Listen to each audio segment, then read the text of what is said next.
Oh boy. Hello? Is it working? I am quite sleepy, but also quite chill. I am not late. I am not late. I'm merely late. There's a difference, I think. Hold up. Okay, it is working. Hello, everyone. Hello. Sorry that I was a little bit late. Hello, Drummy Bear. Hold up. Let me double check the names. Because my overlays, my in-game overlays completely broke. So I need to swap into SteamVR to actually see the chat. So, hello, Master Beta, Cyrno Gaming, Dindy, and Carmen, yeah. Also, Drummy Bear. Hi, everyone. Thank you so much for tuning into the stream. I really appreciate it. I would like to just say, because we're doing an interview kind of thing with Buttercream. Wait, hold up. Was that my overlay? Yo, hold up. Okay, hold up. What did I do? Oh, it's working. It's working. The overlay. I see my overlay again. I don't know why it's on my wrist, but it's working. Oh my god, you know what? I must have messed it up when I was doing vrdancing and did something really silly to put it. Okay, so. Oh my god, the overlay is working. I can see the chat in game. I'm so happy.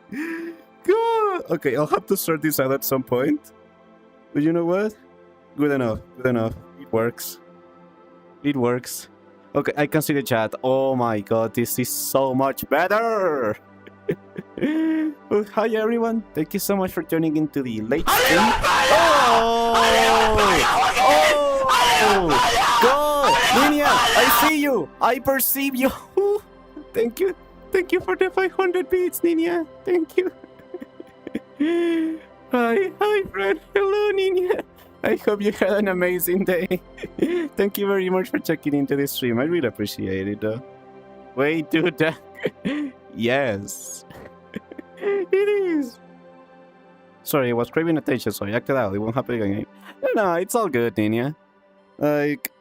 I do know that my streams tend to get pretty chaotic, but not gonna lie, when I have so much fun when interaction with all of you, I don't feel alone, and it helps me shut down the funny voices on my head. So by all means, feel free to just be yourselves. That's the most beautiful thing you all can be. Also, let me check. Did Buttercream start stream already? Because I was waiting for my boy. Also, I checked. I was checking my OBS today, and apparently 2 days ago or 1 day ago, Tippy Hendrix shouted at me. I'm gonna have to look up her stream and see what happened, because I'm like extremely thankful, supremely thankful that she did it. But I'm Tippy, my senpai noticed me. But seriously, she's awesome. If you guys haven't, I highly recommend you check her out. Oh, that was loud and the great first thing to hear when I unmuted, bro. I'm gonna have to reduce the sound alert volume for you guys a tiny bit. Just a little tiny bit, so it's loud but not ear damaging loud. Okay, Twitch alerts, sound alerts, yeah. Alright, I reduced sound alerts a little bit for you guys. It's still gonna be super loud for me, but it's not gonna be as damaging for y'all. Also, hi Cord! Thank you for checking the stream! And thank you, Ninia, for letting me know that Mr. Buttercream is indeed streaming. Hello? Let me double check. What he getting up to? Bother. If I say his name 3 times fast, I think, it will make things faster. I will give myself ear damage. I put Scotland Forever on my song. You put what? Cord, look at me. Are you sure about that? Oh, no, my sweet summer child. You are not ready for the power of the Scots. The Scots! Listen, they eat haggis. They handle cold really well, and they speak on funny but pretty cool dialects. You're not ready. You're not ready, my son. Godspeed, Kurt. Godspeed. I wish you the very, very best. and their males essentially wear skirts. Yeah, they can legally wear skirts. It's amazing. It's freaking amazing. Also, in case you all don't know, the true way to wear a kilt, which is the funny Scottish skirt, is. Oh, hey, Jack. Sorry, Dark, thank you so much for the sub. I really appreciate it, buddy. Thank you very, very much. Hope you're having an amazing day, and thank you so much for checking into the stream. Okay, I will say, just to preface that I am once again dealing with what I like to describe as health issues, because my tummy and stuff, all my conditions are flaring up, and it's been a week. Oh, thank you, Carmo. It's fine because it plays from my microphone and works in BRC, so it plays to your microphone in BRC too? Okay, you know what? That's so smart. Not gonna lie, Kurt, that's a pretty smart idea, all things considered. That's pretty smart. Do you need the pipe support? No? Maybe? What entails pipe support? Also, hello, Karma! Thank you for checking. Ah! So that's what you meant. I get it. Middle pipe. I honestly, every time I get the pipe, I can only think of how Mastabera writes it out. Middle pipe, and the cat whiskers at the end.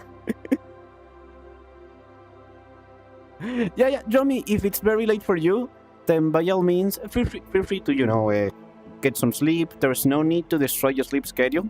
I do appreciate the fact that you were here even for just a moment. But really, if you're very tired, then my friend, by all means, feel free to get some sleep. If you want any clips from me to add to it, feel free to send me them. I have a few in mind. I need to make a mental note to send them to you. How are you today, Baru? I am in mental and physical pain. I mean, I'm gonna be real. I've been fighting my body and fighting my mind today. It's because the medical conditions that I have on my stomach and my intestines have all been flaring up really freaking hard this week. So existing has been pretty hard, but I'm trying to do my best, I'm trying to do my best, remind myself that it's only temporal, and that it will get better. Or so I hope. Hope you get well soon. Thank you, Jack. I really appreciate it, though. I really appreciate it.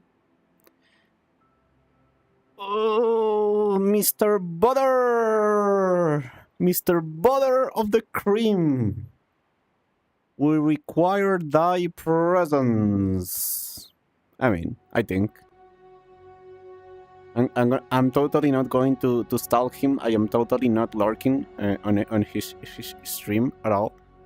Okay, perfect. He's setting up. Awesome. Okay, that's good. That's good. My body is in pain, but you know what? We will push through.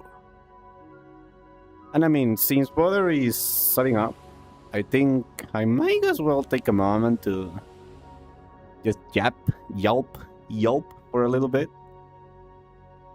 Because not gonna lie, the talking session we did at the end of my vrdancing stream, which was 2 days ago, was amazing. It did so much for me to clear up the voices on my head.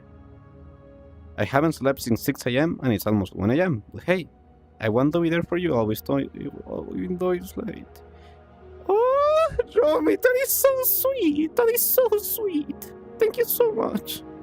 Seriously, Romy Bear, that is super, super sweet. Thank you so much. I'm gonna lie, I needed to hear that today. Thank you. Thank you very much. Alright, fellas, Butter has requested me, so I shall join them. I really appreciate that, Romy Bear. Okay, the podcast is about to start, so I won't pay much attention to chat. Just so you guys know, if I don't read any messages, I'll be focusing mostly on the interview and on relaxing. I hope you guys enjoy it. Thank you very much. Yeah, honestly, Jack. Get your throat moist? Okay. You're big. I am big. I'm big and I'm meaty. Oh my god, we Okay. just started. We just started. I'm already on the cake jokes. Damn. He's What up? ready. He's here. Baru. I am Baru. Baru. You Pleased to may meet ya. recognize this set. You might recognize this set, but this is the best I could scrounge up in the meantime. I have If never you seen look this around set the before. walls, don't worry Wait, about it. is this Dr. Phil? It's Dr. Phil. Oh, shoot! That's pretty vulgar. Okay, come here, Baru. I come here. I have something set up for you. For me? All right, in Dr. Phil fashion, you get to sit on the couch and do your introduction on who you are, and you know Yippee! what you do, and that you're on the show today. Yippee! Yippee! Small little introduction, and then we go into the main interview. Yippee! Yippee! All right. Okay, hold on. Let me double check if I haven't messed up my height, because you feel big. Oh yeah, you're just big. You're just big. Okay. I am big. You're gonna have to be this big, by the way, for the Oh, chairs. They're one so second. tall. There we go. I have matched your height. All right. I will move to the well placed sofa.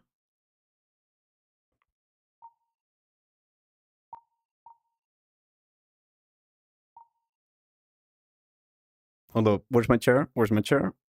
One momento. Oh yeah, baby. Immersion. Immersion.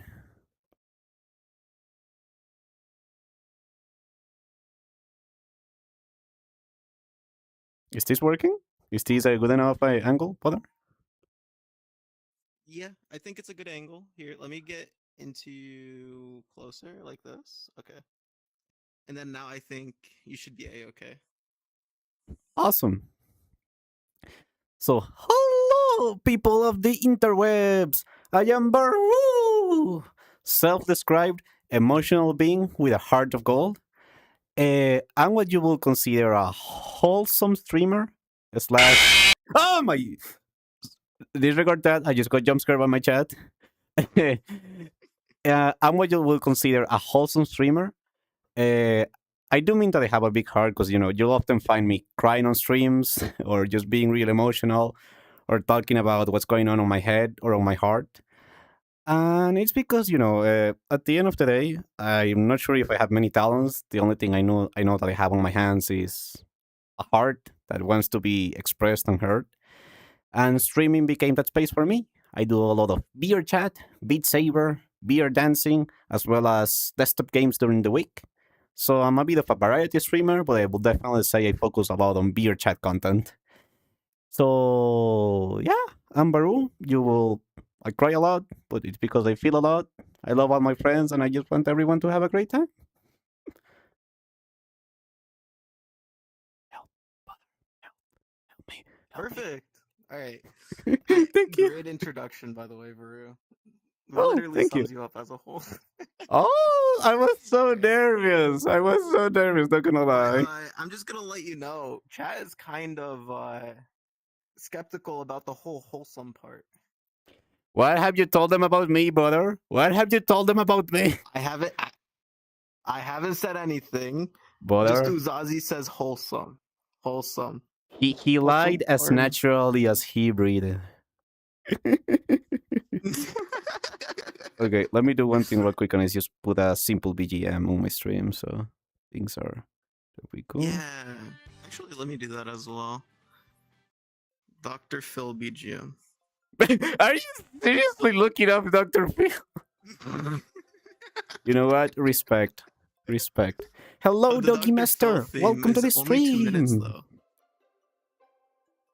All right.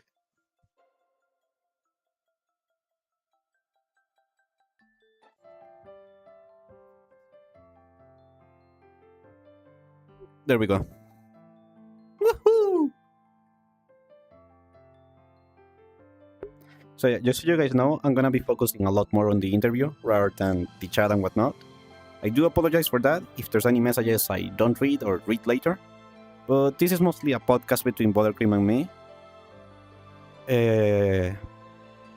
So just so you all know, I just want to chill and have a good time with my friend, and hopefully make something that you guys enjoy as well. All good, Doggy Master. Enjoy the food at the restaurant. Chairs you can turn on from the bottom, and then you can sit on this one for me as I have it. Actually, no, you're on the right spot. Never mind, you're Oh. perfect. All right, I sit again.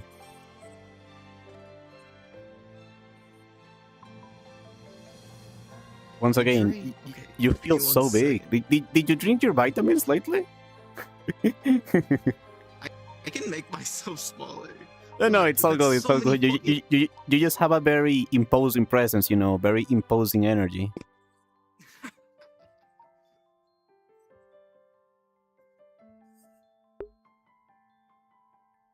Oh my, Mystica redeemed like 300 hydrates. 300? 300? That's a lot. That's Yeah. like this much. Yeah, my entire chat is hydrates right now. Oh well. Hell yeah. Anyways, Get some moisture. Get some moisture. Agua. Speaking of moisture.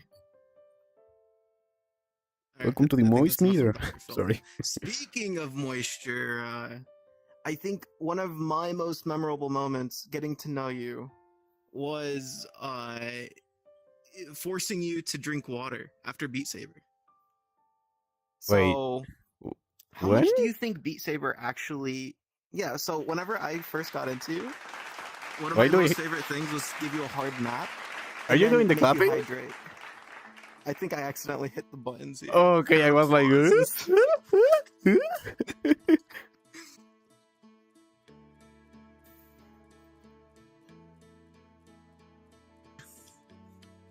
All right. So, do you think Beat Saber was something that was very good for your channel whenever you first started? Because Absolutely. That's how I found you. Wait, it was through Beat Saber? I thought it was through the Filian thing It that was we through all the each other. Filian, but like me watching you was through Beat Saber. It was like that interest that was kind of sparked it. I As a see. viewer, it was Beat Saber. Okay, As a so friend, it was Filian. I will say definitely. Beat Saber is definitely the point where I started to see consistent growth on my channel, and like people started Mhm. finding me through there, following me, sending some requests. That's basically what gave me the push to get past the initial hurdle where you have no viewers, you have no nothing. So Mm-hmm. yeah, definitely. And also, do you think Beat Saber has helped you with your hydration just in general? Because I know Not at all. you had a hard time drinking. Not at all. It made it worse. So you see, the thing is, you know when you get when you're dehydrated, your body sends you the signal of, oh, I'm thirsty, I should drink water. Mm-hmm. Okay, in my case, I don't know why that signal never gets through. So I can literally spend the entire day without taking a single drop of water, and then suddenly have like a ginormous headache. I'm like, oh, what's going on? Why do I feel this way? So generally, the only moments I drink water on my day is when I stream and somebody sends the hydrate redeem, because else I just forget. I just don't get thirsty at all. Oh God. Because you would think that whenever you get thirsty, you would just start drinking immense amounts of water. Like for me, I generally drink a lot of water in general, but whenever I started playing Beat Saber, I would go through like maybe like 2 or 3 liters within a session, Oh wow! I usually go through which a is a single. lot of water. I usually go through a single hydro flask. Really, one single or one? Yeah, like Okay, like this big, Mhm. this big. this big. Mine's this big. Chat, don't Maybe I clip should that. get a bigger one. Maybe I should get a bigger one. So maybe that will solve the problem. Yeah. So, all right. So let's start from the beginning. What made you start streaming in the first place? Oh boy. Okay. This is the moment where I ask, how deep can we go? because I'm gonna touch some subjects that are very delicate. You can be as comfortable as it is for you. You can go as deep as you want. It's Perfect. honestly just this entire podcast is about getting to know you and just some things you may not share on your stream or some things that are not you're not able to bring up. You can bring up here. Thank you. And in that regard, I am so sorry I didn't say it before, but thank you so much for inviting me for the whole idea. Like, I'm honored that you chose me to be your first guest. Of course, the person that kind of inspired me to go into VRC, I have to do my first VRC interview with them. Stop it! You started this whole journey. You're the person that made me get into dancing and feet, and look how deep I am. I have more hours than you now in VRC. That is true. But yeah, but it's because you're a sleeper. I can't do it. Yeah. I But slept yeah, the other night in VRC, and I was kicked awake by my sister. Oh my god. She's like, wake up. Wake up, Stinky. You're gonna be late. Yeah. Okay. But yeah. Real talk though. Mhm. Getting walked in VR, it feels so weird. It feels Yes. wrong. Oh. What the? Is that the war? My stream? Something? I think it was. Okay, we're gonna do world volume. I think. Yeah, sorry. It just scared. Bye. It just scared the heck out of me. I was like, too. I'll be quite honest with you. Dude, I thought we had like a ghost or something. I was like,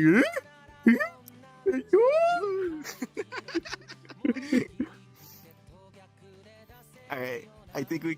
Wait, is it over here? Crowd boo. Oh, break song. That's what it is. oh, naruhodo.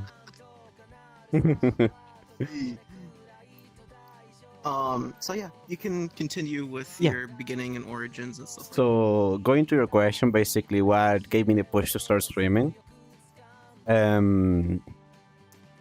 So okay, sorry. It's a long story, but to make things somewhat short, I had basically achieved my dream. I worked really, really hard, like really grinded myself to achieve my dream career, which was video game programming. And, I got to the top. I got into the industry. I achieved the goal. I worked with like AAA people. But it took me achieving the peak, reaching the top of the mountain after all that sacrifice and effort, to realize that it's not what I want to do. It's really not what I want to do with the rest of my life. Without going into detail into the experiences, it broke me down. It genuinely broke my soul and my spirit down, and I was on a really dark spot where I was alone, for lack of a better word. I had to move countries. I had to leave everything behind to take this opportunity. And once I was started, I was like, this is, there has to be something else. It can't be that my dream feels this bad, And for a while, I was lost. I was doing a job that was, for lack of a better word, killing me internally and externally. And I reached sort of a breaking point where I asked myself, I reached the limit of what I could tolerate, and I say, hey, Baru, what do you want to do? Like, deep down in your heart, what do you want to do? And I always wanted to stream, I always wanted to share what I had to say. But the thing is, I was so scared. And to an extent, I still am really scared of sharing who I am. Because, I spent my entire life being told that I was a failure, that I don't deserve to be seen or heard, that what I have to say, people won't care about it. But despite all of those anxieties and all that pain, and trust me, there was a lot of pain, I wanted to give it a go, because it's what I wanted to do, what I myself wanted to do, not something I wanted to do for others or what somebody else told me to do. what I deep down on the core of my being wanted to give a shot to. And it was scary. Like, on my first few streams, I used to have a panic attack, and I genuinely mean I could not sleep. My heart was palpitating so hard, I felt like I was going to have a heart attack. And I felt like I'm going to die at any given moment if this keeps up.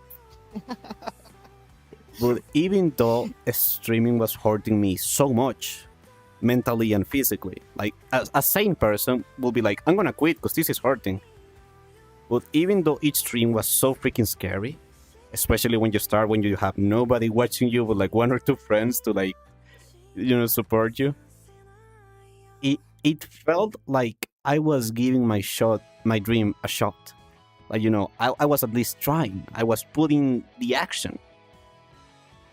And that was enough for me to pull myself back from the hole after the panic attack and be like, all right, let's try again. Let's try this thing again. Let's give it another shot, man. And Push through it, exactly, literally push through it.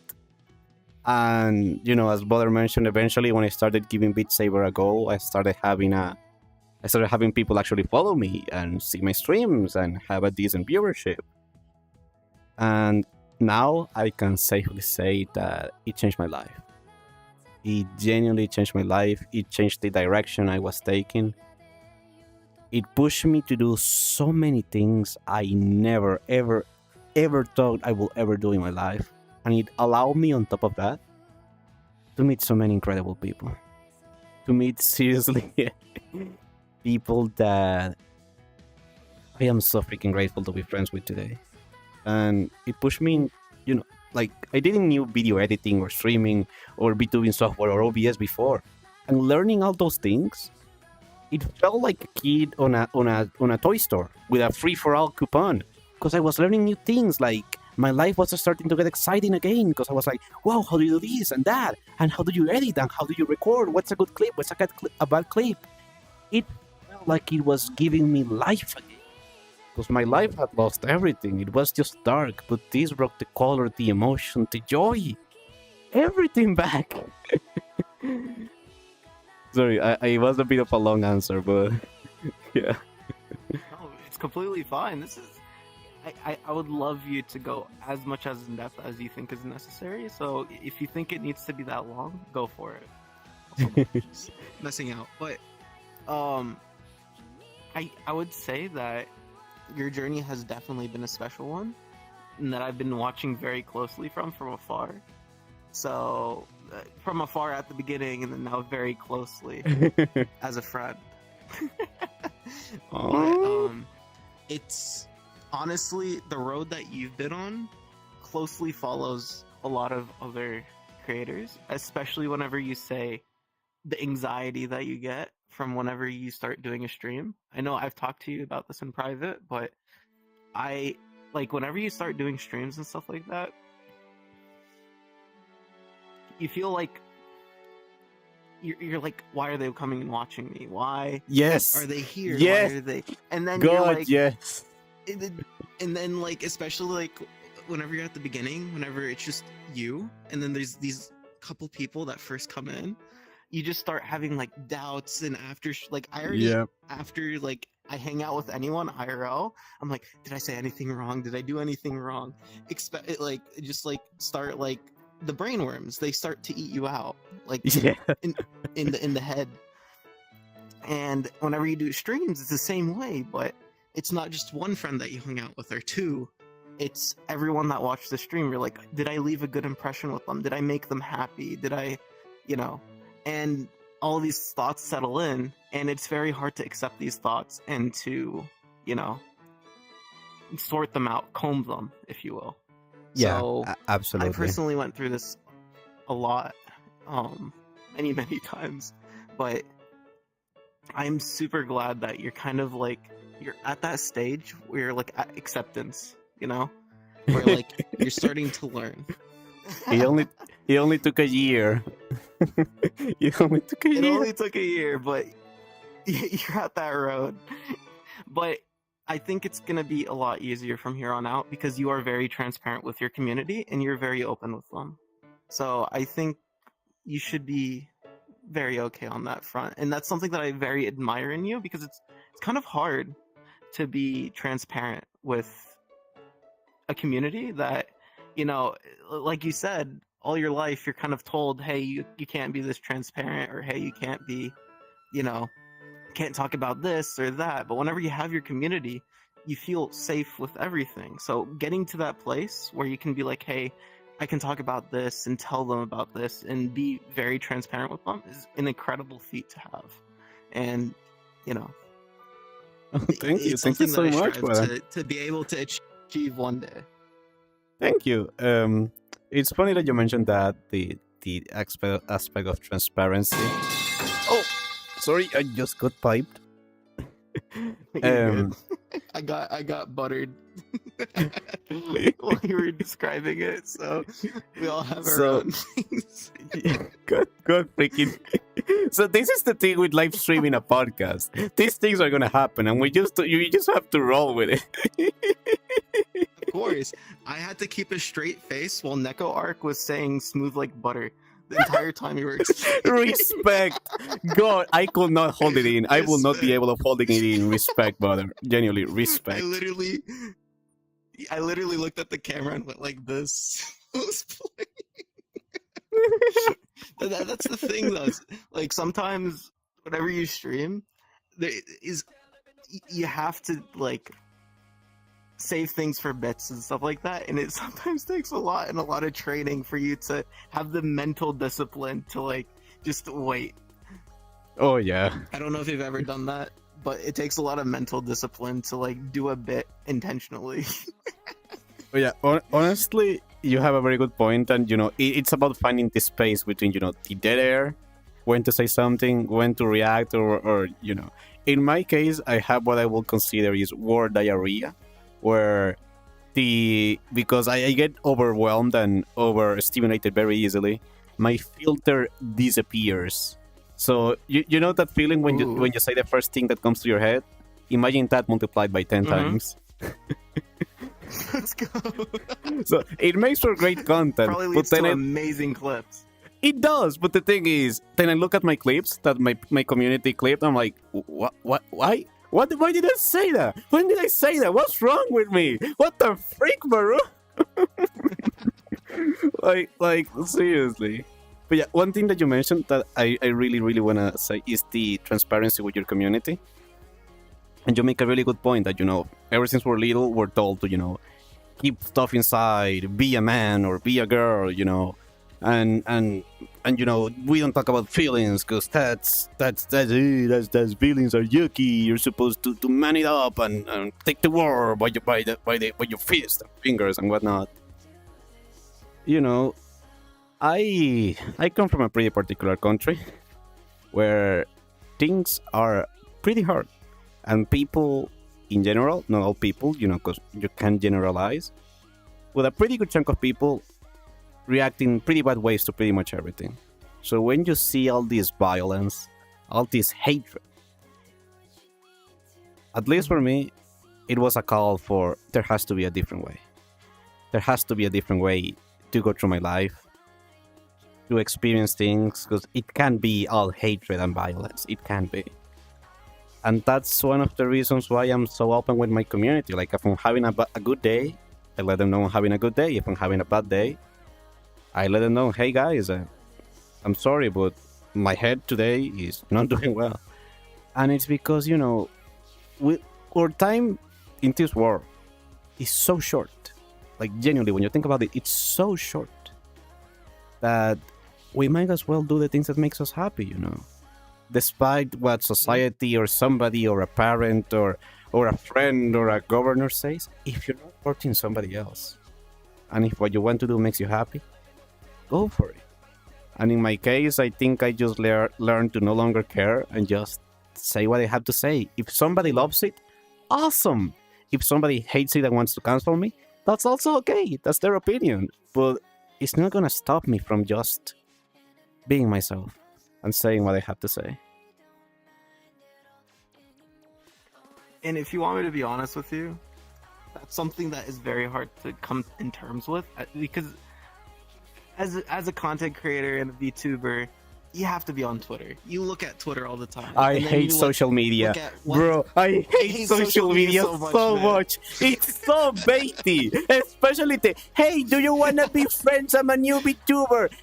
Put your PNG on this thread and I'll follow you back. They never do that. And if you actually do that and do follow back, I'm sorry, but 90% of those posts are follow bait. And I got so sick of them. God. And the thing, I think the one that Smooth like, kind like of butter, like got me like the a most criminal was undercover whenever you're gun like, pop, like "Help, trouble I'm at, breaking like, into your heart I'm at like that." 100 followers. Ooh, Can cool people shade, stunner, follow me?" yeah. And then you look I at owe their it all to Twitch my and it's mother. like 10,000. Hot like What? summer, yeah. I'm making you Yeah. sweat like that. That Break also it down. annoyed me. That one Ooh, really when I look in picked the me mirror, wrong I'll way. melt your heart into two. I got that superstar But glow, whenever you're so on social ooh, media do the boogie like and you see all a the sidestep little, right left basically to what my I beat can high like the describe moon. it as Rock high with me, school baby. drama, Know that I where, got like, that heat. Let I me could show you, because understand talk big is cheap. drama, where things like, you know, of course, things that are needs to be brought attention can be brought attention to, but things like, you know, small little friend drama that didn't stay inside of the friend group, or like Oh, group yeah. drama I've seen especially, and things like a joke that was kind of taken the wrong way, and if it was like a one-time offense, I could understand it, but if it's multiple offense, I could kind of understand it being canceled. But in general, whenever you see so much cancellation, you're like, wow, I should really shelter myself and not say the things that are going on inside of my mind, because like you said, you get those poop moments where you're like, zing, like you got that like electricity spike coming out of your head, and then you're like, the joke neuron right activation. Oh, mother, Jesus Christ. and you say it. But something that I've had to learn and accept myself is to be like, hey, there's gonna be jokes that don't land. Hey, there's gonna be jokes that are not gonna be the greatest. But if you if you improve on yourself on these types of jokes and what you do, and don't care about what people say, there's gonna be people that don't like it. There's gonna be people that love it. But it's you at the end of the day, and that's what people watch you for. And that's something that I had to accept. And you know what's the best thing that made me accept that? Is looking at comedian stories. Actual real life comedians go through this day and night where they have failed joke after failed joke after failed joke until they get a routine where they're like, this is amazing. It may be on the edgy side, but they find that balance. And also someone that very helped me with like the whole accepting the poop was Fillion, because after I started reviewing her VODs, I'm like, wow, she's an amazing comedian, but she goes like every 1 in 10 jokes or 1 in 50 jokes lands, and it's those 50 jokes that she can take and turn into great content because she's testing out new routines just like an actual comedian. And that's how I interpret it mentally. Dude, Fillion is my own shit. Fillion's your Oshi. As you can tell from the mint, Fillion's his Oshi. Listen, she doesn't even use the mint anymore. And she uses weaponized cuteness. She doesn't even use like the base proper mint. Yeah. Guys, today we have Fillion. Shut up! Do you know how many comments? Do you know how many comments I get on my TikTok, on my YouTube? Each time a short I do those well, inevitably, one of the comments is gonna be, why are you using Fillion's avatar? Well, guess what, buddy? It's not her avatar! You can find it on Boot! Please! She's purple! I'm blue! Bro. Master Beta, I'm gonna find you and I'm gonna give you a head for Rendos. I see Rendos all the time, and I never see the comment, hey, it's Fillion's model. See? Yeah, literally. Like, It's just mint. I have friends that use the mint model as well. Like, Dead Sea is one of them. And he doesn't get it! He doesn't get anyone saying he looks like Fillion. I'm like, please! Why does this only happen to me? It's so silly.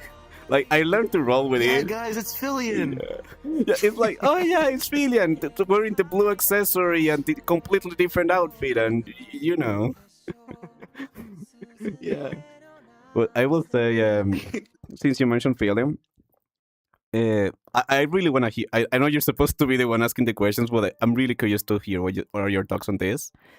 You know, as a big creator, when you make it big and you're set, you have your community, you have your viewership, you can do whatever you want, and people will be there for you. The fact that Filian does these shows where she takes pretty much anyone.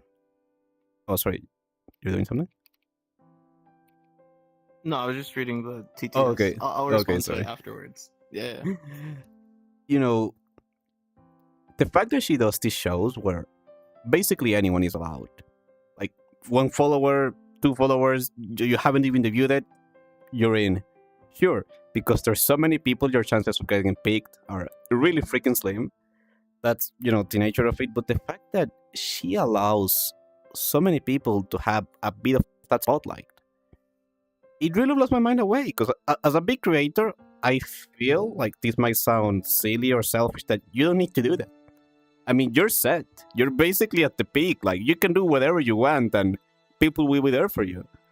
But the fact that she used that to give this spotlight to other people, I don't know you, but at least to me, it really ran a lot on my heart. Especially when I was so small and we got to be there. It was like, holy moly, this massive creator decided to give me a shot. And at least she knows I exist or probably forgotten about me. But hey, I was there with her. And I don't know, buddy, that just genuinely meant a lot for me. And it did a lot for, my self-esteem and as a content creator and believing on myself. Because it's like, well, she saw something. The mod saw something and say, yeah, let's bring this person in. Okay, so this is going to get a little bit more in depth, but my thoughts on Fillion as a content creator is that she's kind of a rarity, if you want me to be quite honest with you. It's very rare to see someone that their main focus is to get small people up to a place where she's at least, kind of eye to eye with. Doesn't matter how small you are, how big you are. Whenever she does these VTuber events, she's kind of like non-discriminate. Like, she doesn't discriminate against anyone. Basically, you show up, and if you meet the fit for the show, or if you picked at random, you're on. And as someone that works for her, I know what goes on behind the scenes in terms of, like, is this worth it for her? In short, it is not, technically. Because this is, like, the VTuber shows that she does are content that is kind of, like, seen, like, very bottom class in terms of priorities. Because in reality, whenever you're stuck at a VTuber-only group with VTuber-only jokes, your pool of people that you're marketing towards on YouTube is so small. It is so immensely small that it is just not worth it in terms of making it your main content. But she does it anyways because she loves it. And she loves pushing people forward and getting people onto the shows. So I kind of respect that, where she just wants... Because even with her whole, like, clipping situation that's going on right now, it is to bring more non-VTubers to accept VTubers by pushing it in a way where they're not feeling like it's a VTuber. And I personally was one of those victims. I did not like VTubers whenever I first started. Although it wasn't Fillion that brought me... Even though it wasn't Fillion that brought me in, she was a very big help into accepting it somewhat. Mods, apprehend this person. Mods. No! Hear me out. Okay. This is not my podcast, but... It is your podcast. It is your podcast. I'm saying, like, me being interviewed. I don't want to go too in depth of me, but... I think I've said this a lot before, where, like, I was at a point in my life where all I saw on the internet was LootTubers. I never saw HoloLive or Gargura or anything, so I kind of looked down on EN VTubers because they kind of, like, made horny the main content. And I'm okay with it now, but I was kind of someone that were like, where's the content? Where's the funny? You know, back then. But now I can understand the funny because everything's kind of lewd. So, yeah, see, he's LootTuber. He said me. Uh-oh. Rue? Oh, okay. Oh, sorry, I was reading something. Hello? Yeah. Oh, I'm no, here, I said, I'm here. you pointed at yourself whenever I said LootTubers. No. When you say you wanted other content, I'm the other content. I'm the whole. I'm not lewd. I'm wholesome. I'm family friendly. I'm family friendly. Family friendly, yeah.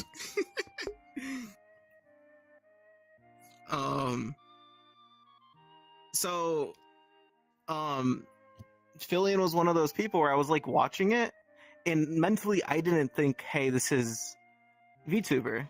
I was like, hey, this is funny cat girl that's running around and smashing into things and screaming, you know? Yeah, And I put it more definitely. into anime than I did into VTubers. But there was a whole other VTuber that kind of like that I met personally. They're like Valorant and stuff like that, and they were the person that kind of changed my view on VTubers as a whole. But her plan is kind of working, if you want me to be quite honest with you. So that's my idea on Fillion as a content creator. She's kind of one of a kind. She loves to help boost other people. And genuinely, like, if you have a good idea, she will work with you eventually. Like, just that's something that I've had to learn, is that no matter how big the person is, just fucking reach out, you know, just sorry about that word, but just reach out and, you know, kind of, it's gonna be scary, it's gonna be hard to reach out, but go for it. And sometimes you may land it, and sometimes you may not. Yeah, honestly, And all but of she these- does oh, sorry. she does the reaching out for you. She does the reaching out for you, which kind of helps a lot whenever you're not used to collabs or going on to shows and etc. So she just boosts people up to the place where they kind of need to be mentally wise. Yeah, as you mentioned, a lot of it is basically that's- to shooting your shot. You know, you never know if you don't Mhm. try. Yeah. So, also, someone says everyone gets called Fillion because of the white hair. I think so too. If you look at all her models, it's all just white hair and then maybe a little bit of purple. And there you go, you got Fillion. Well, you know what? Screw that, because I like the white hair and I'm not changing it. Sometimes things sticks and you get known for the popular thing you said. Yeah, and that can work with you and against you on the thing that you say. You know?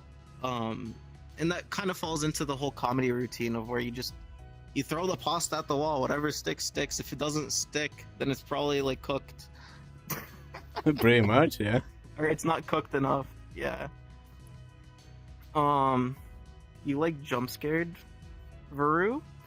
Okay, we're gonna talk about jump scare Varu in a little bit because that's I think that's kind of like Okay, sorry. Yeah, please the continue. streams that his community loves the most because it's just pure pain for him.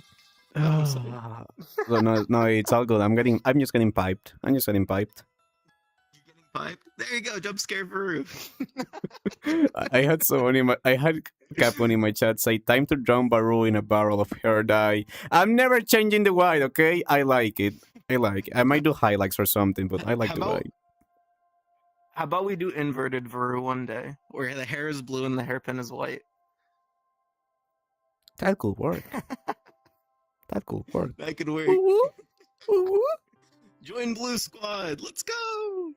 Not okay. If I make it purple, people are definitely going to call me Fillion. 100% though. So yeah. But speaking about collabs and starting out, how hard was it for you to start doing collabs and talk to other streamers whenever you were primarily solo at the beginning? That's a good point. So the first collabs that I did, it was from a group of friends from a community that I already knew. And once they learned that I started streaming, they basically reached out to me. And I was like, oh, okay, sure. Because I was at a stage where I say yes to everything. Yes to everything that I saw. Mm-hmm. You know, there's a person doing this event. Yeah, sure. There's a person doing a collab. Yeah, sure. Even though we just met, especially on social media. And sure, that helped me, learn how to interact with others a lot more because I was still a very, very introverted person. But I also learned that you need to know someone before you do a stream with them, because you at least need to know if you have good chemistry, if you have the same style of jokes, or you can bounce off each other's energy. And that, of course, led to not so good experiences. But I think when you're starting out, at least for me, I didn't do a collab unless it was a friend that I knew already. I knew a person I could definitely get along with and that we will have a good time regardless of how the stream went. Or just focus on yourself, on building not even your following or anything, your confidence as a streamer. Because when you're starting out, people are there to see you. But if you're just doing collabs, then some people have the point of view that it diminishes. Jesus Christ, I just got scared again. The impact, because they're just seeing this person that's with a lot of other people, which could be good, could be bad. I don't know. I just think it's better when you prepare, when you're like confident on yourself. When you're confident enough on yourself, go for it. Shoot that AK-47 for collabs and whatnot, and see what sticks. Just make sure the person you're collabing with has good chemistry with you first. That's the only thing I will definitely say. That's kind of something I had to learn the hard way. And what's funny enough is I was warned. I was warned at the not the start of my journey, but like halfway through my journey, where they're like, hey, I was talking to this one big creator. You may know them, Yamian. Now Stockwee, but we were just kind of talking in VC about just Twitch and stuff like that, and I was very interested because they had a lot more experience. They've been VTubing since 2021, so a lot more experience underneath the belt. And I was just talking about them about collabs and stuff like that, and what they said, and that kind of changed my ideas on collabs, where they're like, I always get to know the person before I collab with them, and even if I know the person, I sometimes don't stream it, because sometimes whenever you're focused on your stream, that's focus away from being good content or making good clips and stuff like that. So it's sometimes just better for you to just not stream it at all and just focus on you being funny or just having a good time.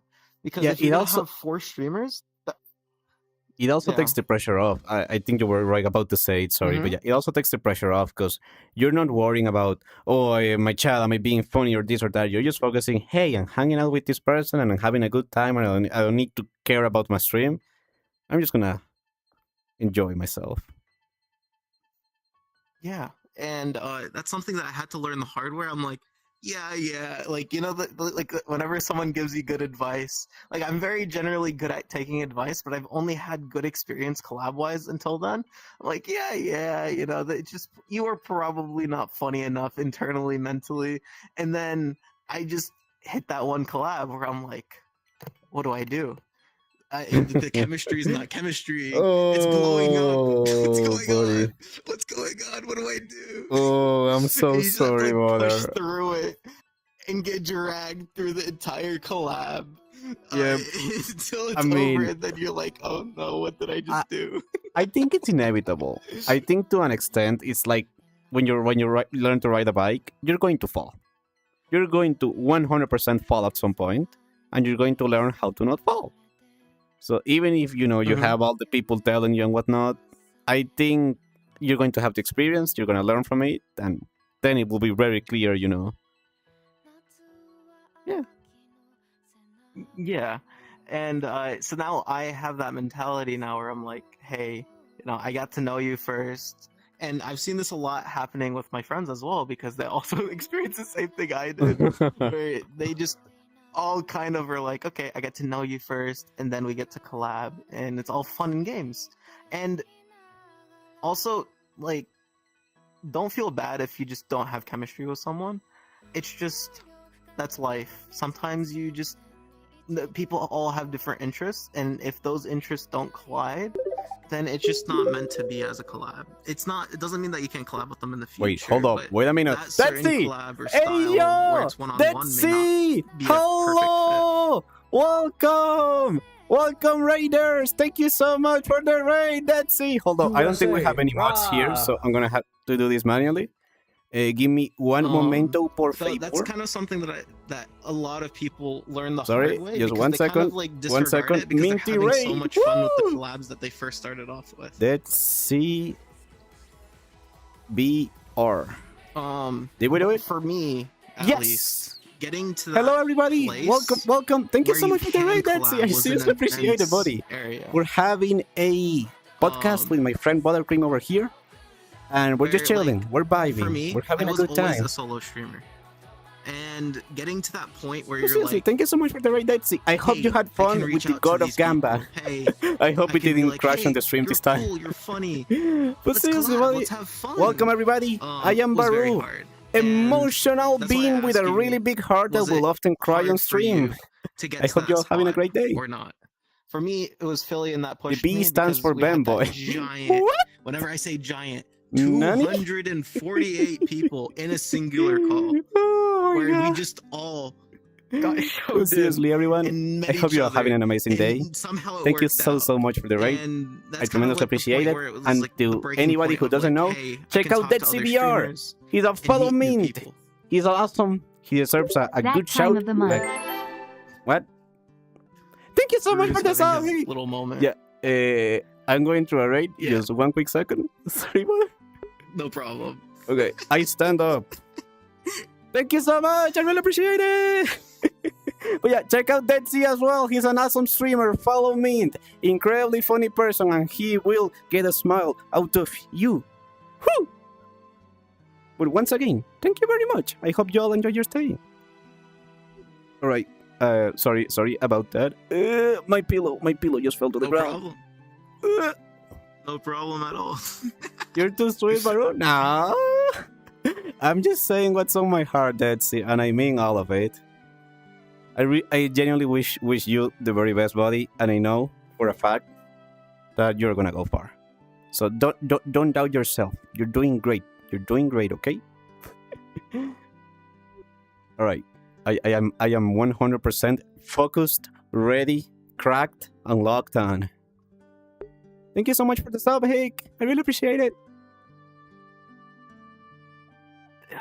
They bring in a good point where, like, some people, like, brush off bad collabs where they're like, they make excuses. Just be transparent with people. People understand saying, like, you know, hey, you know.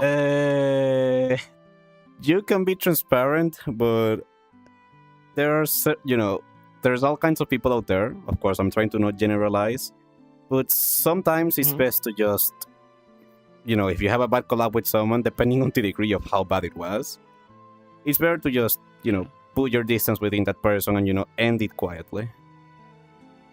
I'm not saying this is the best way to approach things, but yeah. It just depends on, how you went with the person, how you dealt with each other. But yeah. Yeah. And generally it's kind of like a mutual thing where both people understand as well. So yeah, definitely. Sometimes nothing has to be said and they just both understand.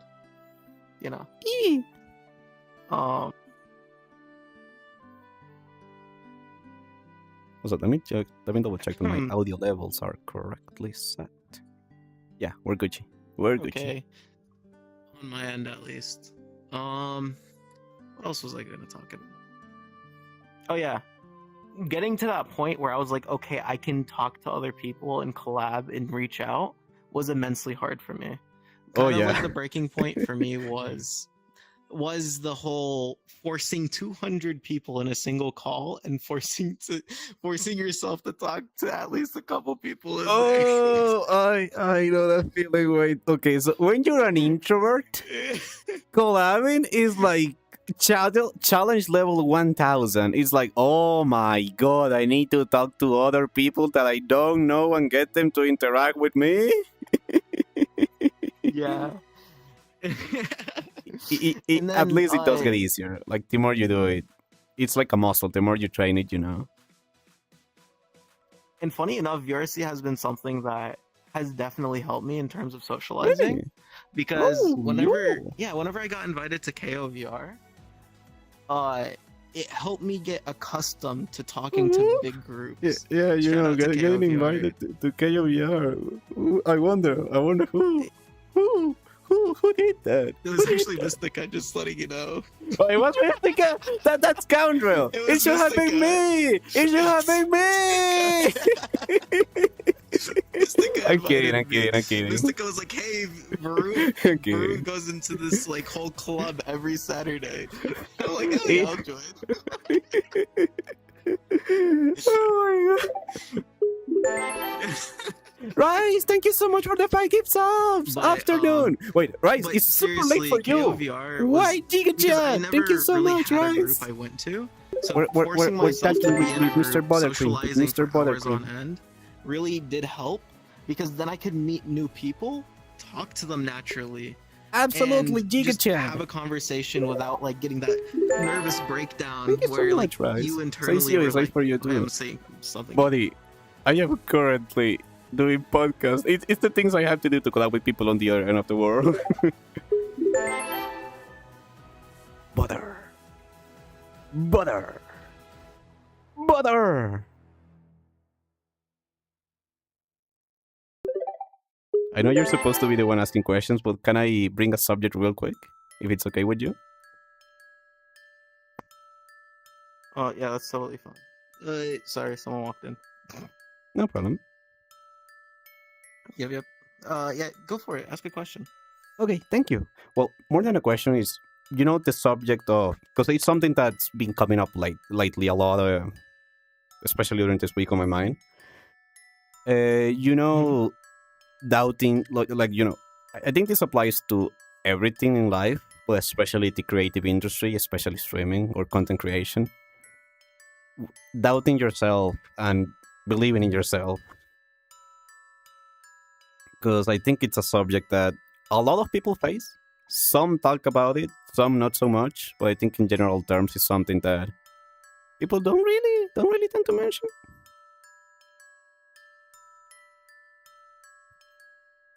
This is gonna come from my artist side, but imposter syndrome is a very big thing. Yes, Whenever imposter you're an syndrome. artist, imposter syndrome is an immensely hard thing to get used to. And quite frankly, I don't think I'm over imposter syndrome. Whenever I finish a piece of art, I do a piece of editing, because you know your own faults. You are your own worst critic. You know what it could have been. And accepting kind of like less than perfect is an immensely hard thing for you to understand. And I would say it can sometimes get better and it can sometimes get worse. It really depends on, for me, it was having people around you where they're like, hey, it's okay, you can be like this, or this is amazing. Having encouraging friends where they don't have that perspective of an artist, where they can look at it just as a general POV, as a viewer, as a follower, as a, you know, just as a random person that is not an expertise in the subject, where they can look at it objectively and they're like, this is really good, or this is really bad. It can be bad, and you can understand and learn, but if you are criticizing yourself over and over again about something that, you know, isn't that bad in perspective, it can really hurt you. So I would say have someone look at it from an objective point of view or from afar that can be very honest, and it can really help you just seeing, because some things are kind of like bad as in a small thing, but in your mind it's this big, and then sometimes it is this big bad, and then in your mind it's like this big. So having, you know, that outside perspective really does help for me, at least. Honestly, it's interesting to see your approach to it, because I mean, you know me, I'm basically one take person. Like pretty much all the videos that I have done, with the exception of my male pipe music video, I did in a single take. Like I just point the camera, say what I have to say, edit so it's somewhat coherent, add some music, and release it. And I honestly don't get that feeling of like, oh, that could have been better. This is such a bad video. Like, for me, the catharsis comes from putting the emotion, releasing my thoughts into the video. So if it does good, of course, it's like, oh yeah, awesome, it did good. If it does bad, it's like, well, at least it helped me, process those thoughts and feelings that I had. However, when it comes to streaming, ooh, baby, that's when I feel. Ooh, That's when that's I feel it hard. That's my touchy subject. So it's extremely easy, as you have said, to have imposter syndrome and to fall into the trap of comparing yourself to others. I mean, we're human beings. It's a normal reaction, I will say. But funny enough, one person that helped me a lot to handle that in a healthier manner was Markiplier, out of all people. Like, he has a bunch of inspirational videos that, seriously, they basically say, if I could do it with nothing to my name, so can you. It boils down to that. And it's true. It's true. So, it takes a lot, especially when you doubt yourself, when you don't really believe in yourself, to be your number one fan. To be your person like, something I made, it wasn't perfect, but I'm improving. I'm learning. I'm taking this experience, and the next time I'll naturally be better. And the next time is going to be better than the previous one, and so forth. And, I still have my better days, my worst days. Like, let's say I streamed it really well. I'm like, wow, I love streaming. This is amazing. And then I do a stream and it doesn't do as well. And it's like, well, I'm a really bad streamer. On those 3 hours, I couldn't get anybody to see me and stuff. But I should just quit. Everybody hates me. And, there's a lot more into it. But if you think about it, like, outside of the perspective that a lot of people tell you that, oh, you need to grind, you need to get those concurrent average viewers, and this and that. At least the approach that I found that worked for me, and my heart and my mind was, one, as you said, surround yourself with friends that are, one, honest, but also are there to support you. Because you don't want an echo chamber that just says yes to everything. You want people that are going to be there for you, to be honest, but also to hold you when you're down, and vice versa. And I'm incredibly lucky to be in that position where I have a group of friends where we can be honest with each other. We're having good days, we're having bad days, we're going through it, but we do it together. And it's so much more fun when you do that, because you know that you're not alone. And you realize that a lot more people struggle with it than what you initially think. But what really, really, really started to help me is realizing that, it might look really hard from where you are right now. But dreams do turn into reality. And when you accept that, when you put effort, time, energy, and love into something, if this something that you're doing, it's lifting up the spark in your heart, it gives you the energy to move forward, to push through even when it's hard, then I can assure you that nothing will stop you except yourself. You're the only obstacle between your goal and where you are. And when you understand that you only have to face yourself, you don't have to face anybody else, just yourself, then it goes from a dream to something possible, something attainable. And that's what I try to remind myself when I'm doubting, when I'm having bad days, especially right now, funny enough, because I'm dealing with health issues, chronic conditions that affect my mind and my general well-being a lot. So even on those moments, I try to remind myself that, Baru, it's been a year. You come really freaking far. You have met some incredible people. You're touching so many hearts along the way. You might not know when the dream will finish shaping up, but so far the journey has been incredible, and it's only gonna get better. So just focus on enjoying the journey, because it's so easy to get lost on numbers, on analytics, on this and that. And I feel that when you create something from the perspective of fun, of joy, then everybody can feel that, and everybody will feel attracted to that. Because I've seen it happen. I experienced it as well multiple times, and I'm sure like a lot of you can also like feel like when you're having fun, when you're having like genuine, pure fun, and you don't care about anything else, then people come because they can Yeah. feel that, they can sense that energy.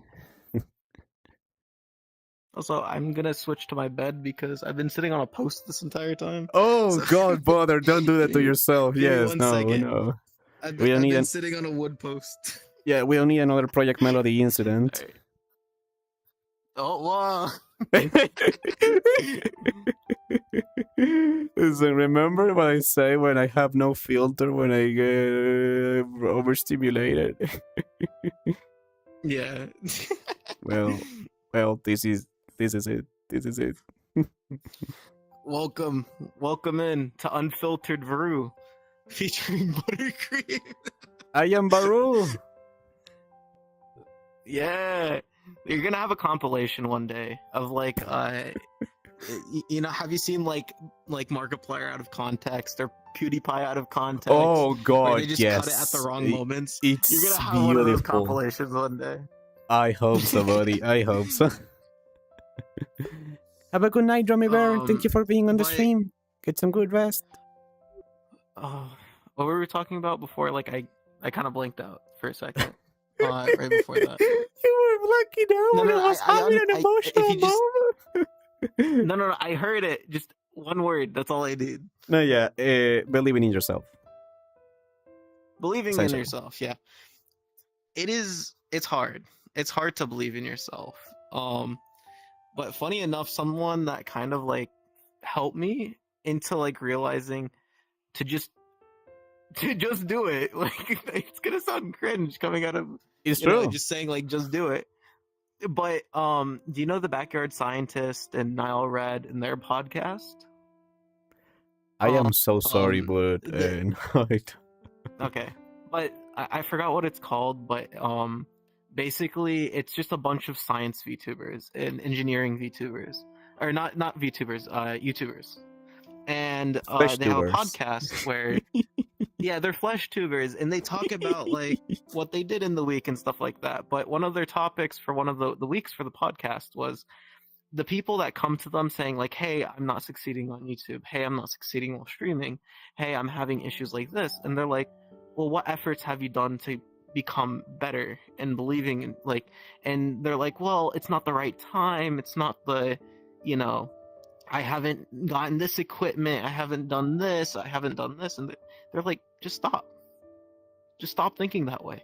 Believe in yourself and just learn. Publish the content that you want to put into. There's no set amount of equipment. There's no set amount of like, hey, I need to have it this way or this perfect.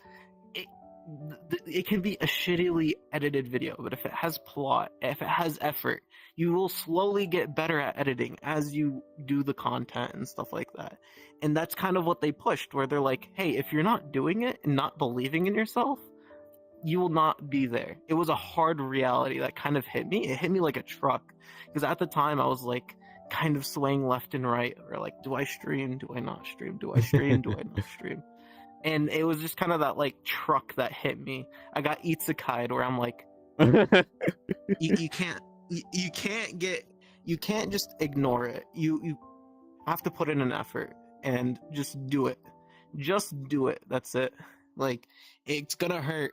It's gonna be cringe. You're gonna have doubts, but it's a learning process. And if you don't do it, it's gonna eventually come no matter how much you put it off. So believing in yourself to just hit that button, to just do what you want to do, is something that's kind of hard for you to accept. Absolutely. I mean, I talk about it a lot, and you said it perfectly. At the end of the day, you just have to do it. Well, when you have your head full of brainworms, battling through those brainworms to hit the go like button, sometimes it can feel like a war, like a battle. But yeah.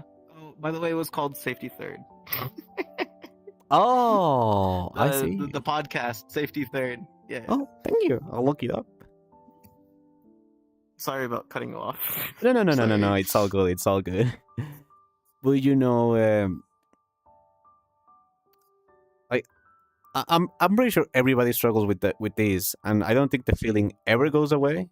Because I have known of even bigger creators who will have like 1,000 concurrent viewers, which is a lot, and they still have these doubts, have these talks, have these feelings. But I do think it gets easier. It does get easier to manage. Oh god, hold on. Let me. If I put this song, it's gonna mute my stream. Oh no. There we go. Sorry. I was about to get DMCA.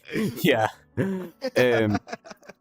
But yeah, a lot of it, at least again from my experience, and this is as someone who constantly bounces from I love streaming, this is the best thing I ever done in my life, to I'm the worst streamer ever. Nobody's gonna watch me. Why should I even bother? Something that helps me a lot is focusing on the present. And again, this is very personal, but at least for me, knowing that it is possible, it's attainable. And when you convince yourself, as you said, when you start believing that, regardless of how it looks on the outside, then you will make it. I cannot tell you when or how, but you will make it. Because when you think about it, a dream is something attainable that just a lot of people give up before they reach it. I don't know if that made sense. I'm trying to translate from Spanish to English. Something that I've kind of had to face is that sometimes for you to have dreams, you're gonna have to let people go. And that's something that I've had to deal with personally, where like, again, VTubing and just in general, streaming as actually anime in general in my area was kind of considered like anime. You're like, yeah, and I guess the cupcake fits the genre, but that's what they say. Or like they kind of look down on you whenever that happens, and whenever people kind of found out where I was like VTubing, they kind of left. But I had to accept that, because if your friends don't accept your dreams and what you want to do, then are they friends to begin with? Yep. Like, you said it perfectly, buddy. You said it perfectly. Surround yourself with people that are there for you on the ups and the downs. Because, at the end of the day, if they're not there to accept you for who you are, then,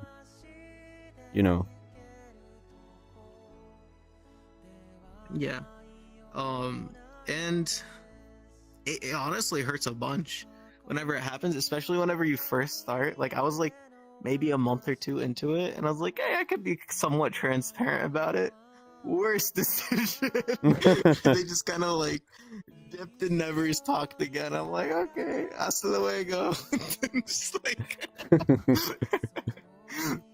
have a good day. But surrounding yourself, and that's kind of like what I kind of liked about the whole VTubing. Like, as much people give VTubing flack about it being, drama and blank and blank and blank, and how it's the worst community. I was a flesh tuber. Those exist as a flesh tuber as well. It's just, whenever you're a VTuber, it's kind of put under a magnifying glass, because it follows under idol culture, where like people are kind of okay with going on Twitter and being like, hey, yeah, burn. Like, they kind of edge it on. Like, burn them! Get the steak! Get the steak! Burn him! Get the steak! He didn't like Ava! I think one reason about that is because, especially in the era of social media and, cancel culture, the apparent loud majority are the ones who yell the hardest. And what crowd tends that to be? The crowd that's super angry about something. Yeah. And that's one of the reasons why... Oh, yeah, sorry. Yeah. But, yeah, you can finish, and then I'll continue my thought. Yeah, that's one of the reasons why... I mean, as well as you say, you find that on any community. except that in the Vituru one, because it's so intrinsically linked to idol culture.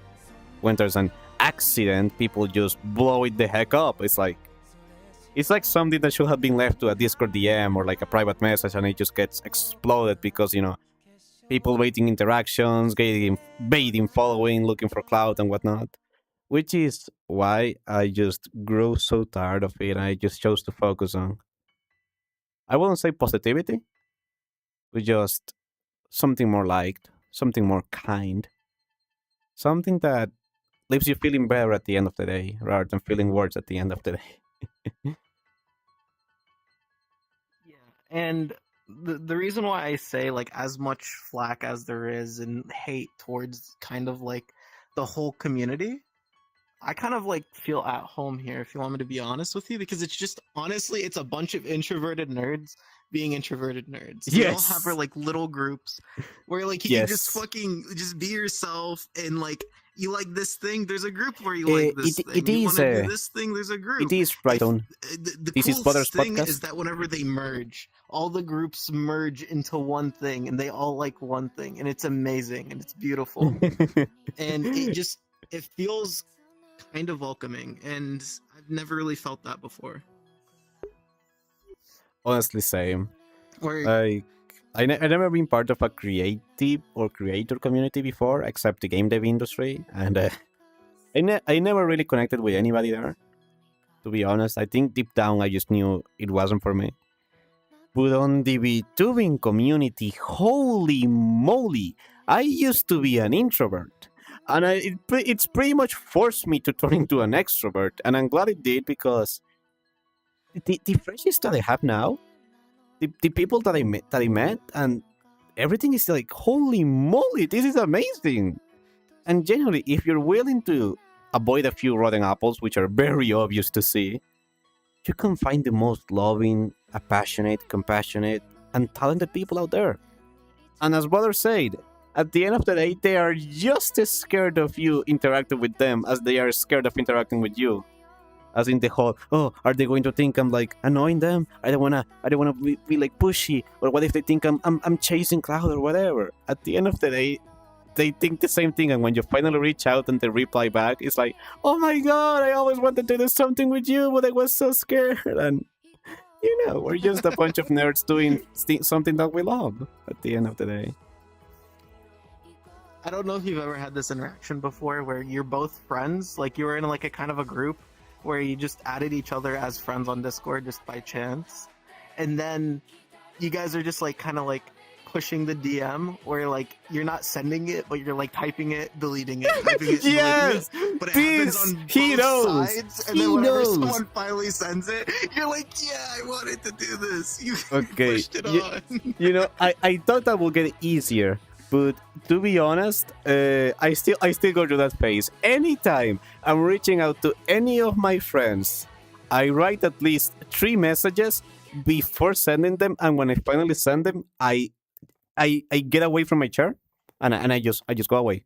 I just go away. I'm just like, I'm gonna forget about this for today, so my mind has no excuse to be anxious about things and whatnot. Relatable. I It feel can you're right. sometimes take a couple of days, if you want me to be quite honest with you. I've done that before where it takes like 2 or 3 days Yes. before you send that DM. Oh, hello, Pac-Mar. Thank you for checking the stream. It's Mods, something that shout this person. it kinda, They got like, new exists, emotes. but no one talks about it because we're also And they're too pretty cool. embarrassed to admit it. Gosh, it is the worst.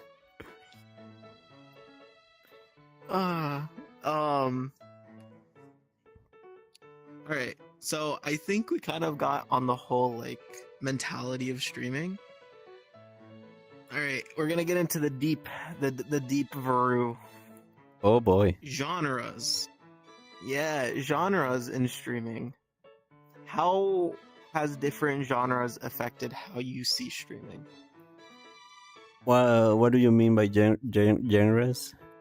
Different genres. So like for me, whenever I stream in a certain genre, I mentally think like hey, this is what I do, and stuff like that. But whenever I switch genres, I'm just kind of walking in the blind where I'm like, I don't know what to talk about, what to do, or people gonna watch this. But as someone like you that has streamed in multiple different categories, how has your mentality changed as you switch between the different categories of games? That's a good question, honestly, though. It's definitely making me think a little bit. I will say for sure, as example, when I do VR chat, it is basically a platform for me to just yelp, to just talk my heart, talk my mind, and just talk. Or areas when I do something like, let's say, a game stream. Let's say I'm playing Undertale Yellow or whatever. Honestly, I still yelp a lot. I'm gonna be real. No matter what stream I do, I am constantly talking. But I will say, like, when I do a game, I tend to focus a bit more on the game and talking about the game. And the stream usually tends to talk about the game as well. Where areas when I do VR chat, it's a lot more about talking about myself. I'm not talking about the game, I'm talking about myself, my feelings, so maybe an update or an event. And when I do something like Beat Saber, I am squarely focused on the game. Like, I barely read chat. I try my best to have some sort of conversation, but when you have a heart rate of almost 200 BPM and you're slicing sabers left and right, it's hard. It's like, buddy, I love the chat, but I have zero energy left on me to interact with the chat, play the game, and also, survive while my body's yelling me to stop. But honestly, I'm not sure if the different genres have made me look at a stream a different way. Like, if anything, I feel like I don't know if this is like similar to the subject you were trying to discuss, but like, as you try different genres and you start varying things, you get a feel for what aspects of yourself or what aspects of the stream tend to do better. As an example, in my case, through experience, I have seen that apparently people really freaking enjoy my VR chat streams where I'm just yelping, I'm just chatting. So instead of just like, let's say, directly jumping onto a game, which is a perfectly valid way of doing it, I tend to have a small just chatting segment right at the start. So, the people that enjoy that crowd can, get the chat in the segment, and also it helps me, like, get into the mood of like, okay, I'm feeling good, I'm saying I'm having a good time, I'm ready to just jump into the game. So, it gives people like this preamble to get people settled in, people checking you out, and then you jump into the game, and then it builds from there. VR chat is an interesting game for me because it is not a game. I treat it more, I call it the great equalizer. The reason why I call it the great equalizer is because it is so broad, but also at the same time, it is so condensed. If you look at the streaming charts for VR chat, you only have about 60 channels streaming at any given moment together. But those channels kind of overlap with like different genres and like what people like. So even if it's from two different communities, they kind of tend to merge a little bit, because whenever I go and talk on VR chat, I can dance, I can just talk, I can do a little game, I can, interact and world explore and have entire cinemas, like cinema experiences in a game. And the reason why I call it the great equalizer is because you can just do VR chat and it kind of like equalizes the stream, where it's like it doesn't sway to one side where it's like it's only this game or it's only this game. It is so broad where like anyone can tune in and understand what's going on, because it's either you just chatting or you doing something in the world that's very interesting. I think the best way to describe it is like great equalizer to me. It's a platform, yeah. It's a platform, and it's a sandbox where you can do basically whatever you want. Yeah, your creativity is the limit. and I treat it more like a VR, like a VTubing platform at this point. Yeah, same. I'm not gonna lie, same. game. Like we're doing a freaking podcast in VR chat, so yeah. Yeah, and it's just so broad, where like you can kind of like get away with anything too. Like there was this thing that Dutch Slayer showed me, where like there was like a whole tournament where they had like different like magic games, sports, and stuff like that. And it's just like it shows you how broad VR chat is, because it can be like as outlandish as like magic, or as simple as just throwing darts. But people are just there together to have fun and communicate. And it just funny enough, it's in the name, VR chat, but communication is kind of a great point of VR chat, where it just kind of forces you to bring out your personality, where you just feel natural. Hello, in it. Dark You are in Cappies. VR, you are immersed, and you just kind of feel at home a lot of the times. Absolutely. And you'll be surprised to see how big but also how small the VRC community is. Like when you start getting to know people and whatnot, like something that happens to me a lot is when I go to like say another VR chat streamer channel, and sometimes I see other people that I heard before. I'm like, oh wait, you hang out here? Oh, and then they go, oh, you know this person?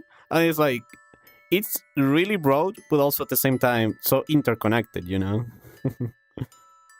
It's so weird, I don't know if this has ever happened to you, but like, let's just say you have a friend, and you look at this person on TikTok, you look at this person on YouTube, and you're like, those are some really cool creators. I want to meet them someday. And then you randomly join into those worlds, and they're just standing right there, just having a chat like it's nothing. And then you're like, I look up to these people, and they're just normal motherfuckers. They're just sitting there and talking. It has happened, yeah. Like, especially on New Year's, I got to meet a bunch of people. I'm like, oh my god, you're here? You're here? The whole gang is back together. It was nice. Yeah, and it's nice, and it's always like you said, it's kind of small, where like, you know, it's a very small, or it's a very big game, but everything is kind of interconnected. You know, I don't know, you probably haven't gone to Disney, but there's a ride called It's a Small World After All, and it's just like showing how like everything's kind of connected, where different cultures and stuff like that. I probably gave a lot of people PTSD of their childhoods, but I have not been to Disney World, sadly. yeah. Not Disney But World. it's honestly a small world, where like it's a very big community, but they're all very close to each other. And like it's also kind of funny, because a lot of people are introverts on VR chat, or outside of VR chat, but in VR chat they try to make as many friends as possible, where they're like kind of like breaking that circle. So sometimes people that are like introverts, you'll see them have like 300, 400 friends on their friends list, just because they're like, hey, you know, might as well send them a friend request and then join in every once in a while and stuff like that. So it's easily to rack up that friends list. I've seen it, yeah.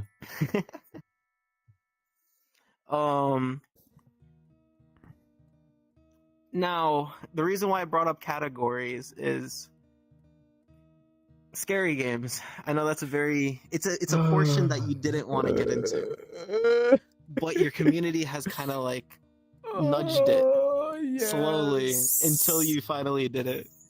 See, when I gave my community the option to vote for a game, that was my first mistake. When I gave my community an option to sub for a horror game, that was my second mistake, because I was not ready to witness how much they wanted me to play a horror game. In case you guys haven't seen already, I'm a very jumpy, very jittery-ish person. So horror games are... I hate them. I hate them. Survival horror I can handle because you have a gun and you can shoot the monsters. But pure horror, I struggle a lot with them. So the thing is, because people can get so many reactions out of me, they really want me to play those games. But if I'm honest, they hurt me. They genuinely scared the heck out of me. Guess who also has a gun? Me. Yeah, but you're cute. uh, so honestly, there's one game that my community has been wanting to get me to play for like since December of last year, and that's Five Nights at Freddy Help Wanted in VR.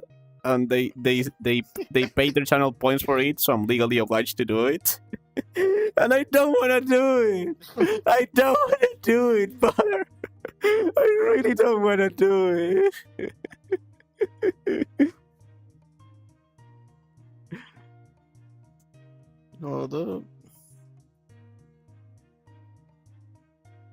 So I will say, at least in genres, and especially in something that you might not want to do, I think it's a matter of balance, you know. Like if it's something you can tolerate once, just push the trigger, go for it. It's probably gonna make some great content. Like the one time I played Madison it's a horror game, pure horror game that one of my viewers, Rystone, gifted to me, and I played that game for 7 hours straight. It was one of my longest streams. So sometimes, you know, even if it's outside of your comfort zone, pushing yourself can lead to something really fun and new. Of course, if you're like, you know, you're not gonna like, if you know it's not gonna be fun, you're not gonna enjoy it, you're gonna be grumpy all the time, then it's best to be honest and just avoid it, because people can know when you're not enjoying something. Yeah. And that's kind of like an area where I've kind of put off was horror. Doesn't mean I will hesitate to pull the trigger. Oh, I know, Pac-Man, but it's a friendliness And problem. quite frankly, whenever we did our Lethal Company collab, I did get a couple of nice complaints. So, but it is something where I kind of want to do myself, but I'm not sure how entertaining I can be just as a VTuber. So it's something that I've been putting off, but yeah, I would say boundaries is kind of like a thing where Boundaries. it's hard yes. to understand. Yeah. That's a great word. And like whenever you first start out, your boundaries are like this. You're like, give me shit, I'll do it. And then as you start having, honestly, yeah, it goes like I this, and you're like, here's my boundary. I am so glad to hear I'm not the only one, because as I said before, I used to say yes to everything, to all the events, all the collabs, all the stuff I saw, and that did lead me to meet some pretty amazing people and do some pretty cool stuff. But now that I will say I'm a bit more established, if that's even a word, I tend to be more mindful of kind of sticking to the people that I know already, that I vibe with, and not really branching out all that much. I think my polarizing factor, where I'm like, I gotta take my boundaries from like this and at least make them this big, is I had Wheel of Pain, and I was drinking vinegar shots because I would land on it, or soy sauce shots, and I'm like, my stomach, stomach. Bother. That definitely sounds like those pain. boundaries a little smaller. That definitely sounds like pain. It was called Wheel of Pain, and to be fair, the chat did pay for it and stuff like that. Okay, they paid their due dividends. Yeah, so that's where I was like, that's why I kind of have Wheel of Pain off at the moment until I figure out where's my damn boundary between there. Yeah, it's Wheel of Pain. It's not Wheel of Destroy Yourself.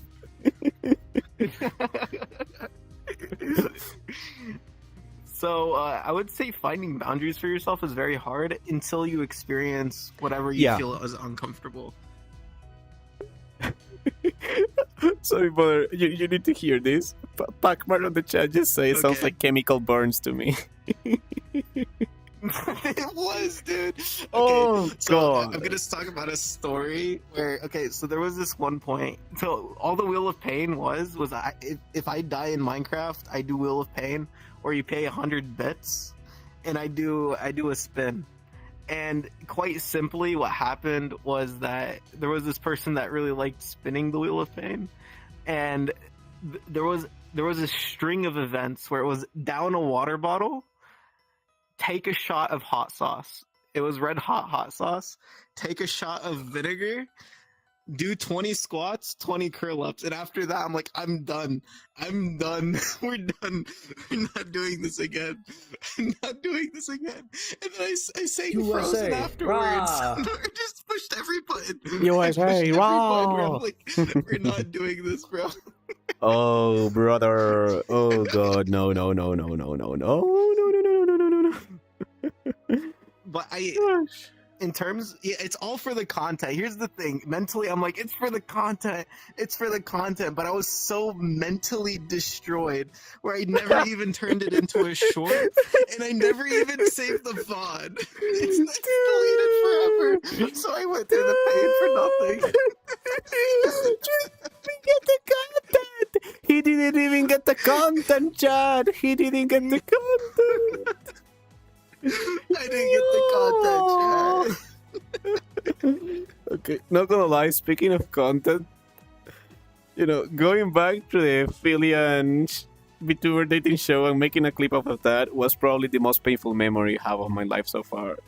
And you guys were like, but think of the content, Baru. I'm like, I don't want anyone to know that happened. I don't want anyone to see that. It's painful to me. At least you didn't have a moment. I've had multiple moments where I'm like, oh, I'm a cupcake VTuber, and they're like, hey, you're that guy from the Phillian show. Multiple times. Whenever I'm in chats, or I'm in VR chat hanging out with people and stuff like that, I was like, yeah, I'm a cupcake. And they're like, oh, you're that guy. I remember that. And I was like, yeah, they do. And then they list all the events, and I'm like, I remember even in detail. Okay, but would you prefer? I think I prefer that than to be in Calphilian. I'll happily swap over. Yeah, I would say at least yours was like short and quick death. But for me, it dragged on for 15 minutes. That's how we're calling it. Okay, not gonna lie, because this is a podcast and I'm not on family friendly mode. I took 6 shots of wine when the mods told me it was my turn. Oh, hold up. I think Butter is having some technical problems. Oh, yes. Perfect. I took 6 shots of wine when the mods told me, hey, Baru, you're next. I was like, all right. I stood up. I walked up to my kitchen. I ripped open my fridge door, grabbed that bottle, ripped the cap off, and 1, 2, 3, 4, 5, 6. I went back, I sat down, and I could not feel my hands or my fingers. I don't know how I could even talk when it was my turn. But yeah, I didn't fart. You scared me. But yeah, it was something.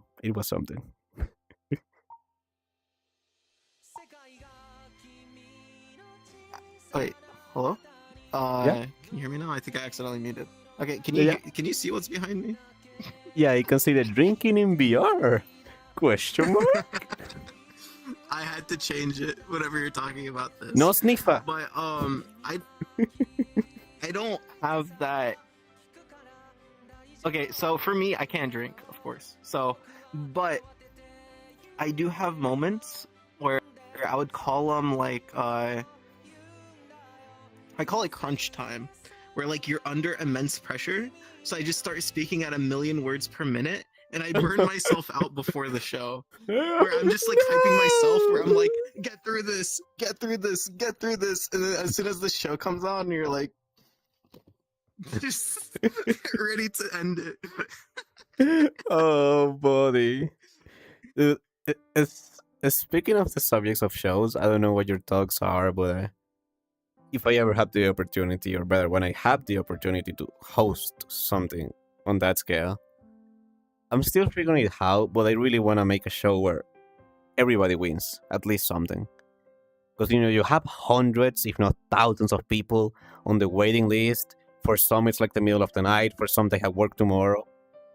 And I think it would be nice if, if everyone could leave at least with something, even if they didn't get to, participate because, time constraints and whatnot. Yeah.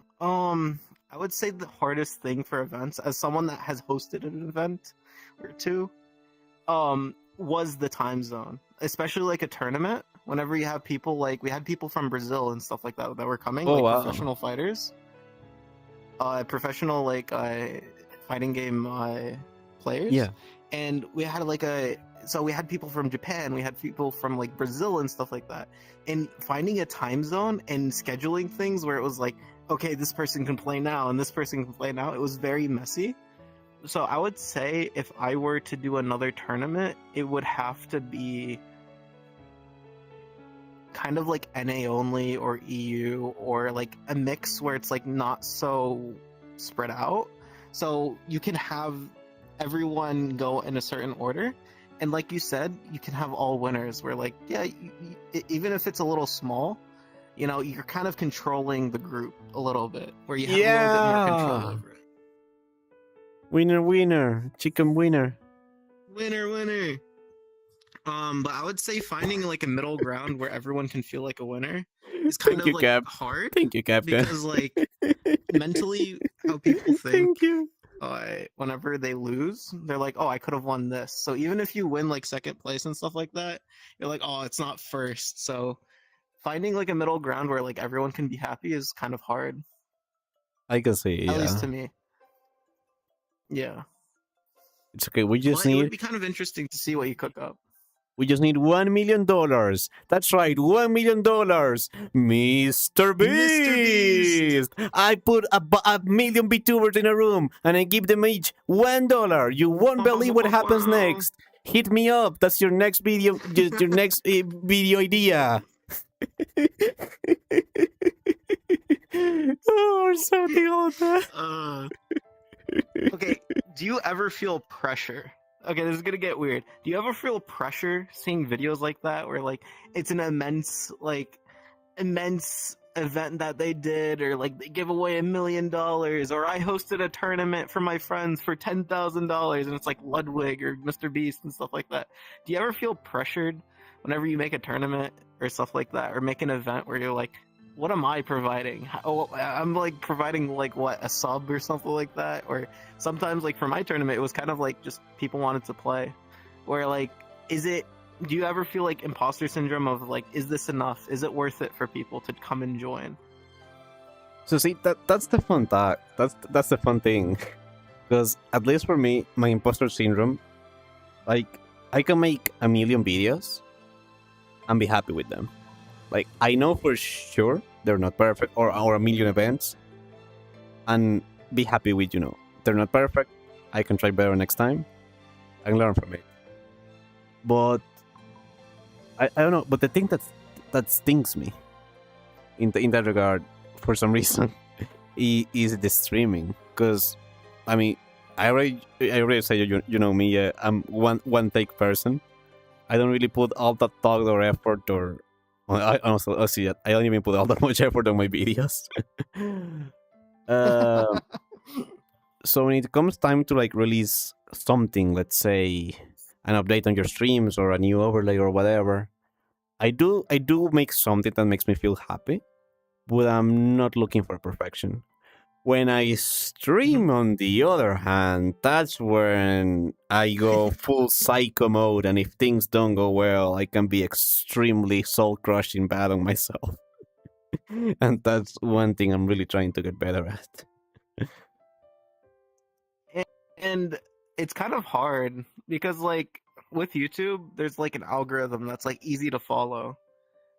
Well, it's not even easy, but there is an algorithm. There is kind of like a path where like you can see growth. On Twitch, it's very hard to judge that growth, where like what to do, what not to do, like, because at the end of the day, it's very personality driven and live analytics driven, where like you don't have edited in post because you're live. You don't Exactly. have that mentality. That's one thing I really enjoy about Twitch, is that it's more instant.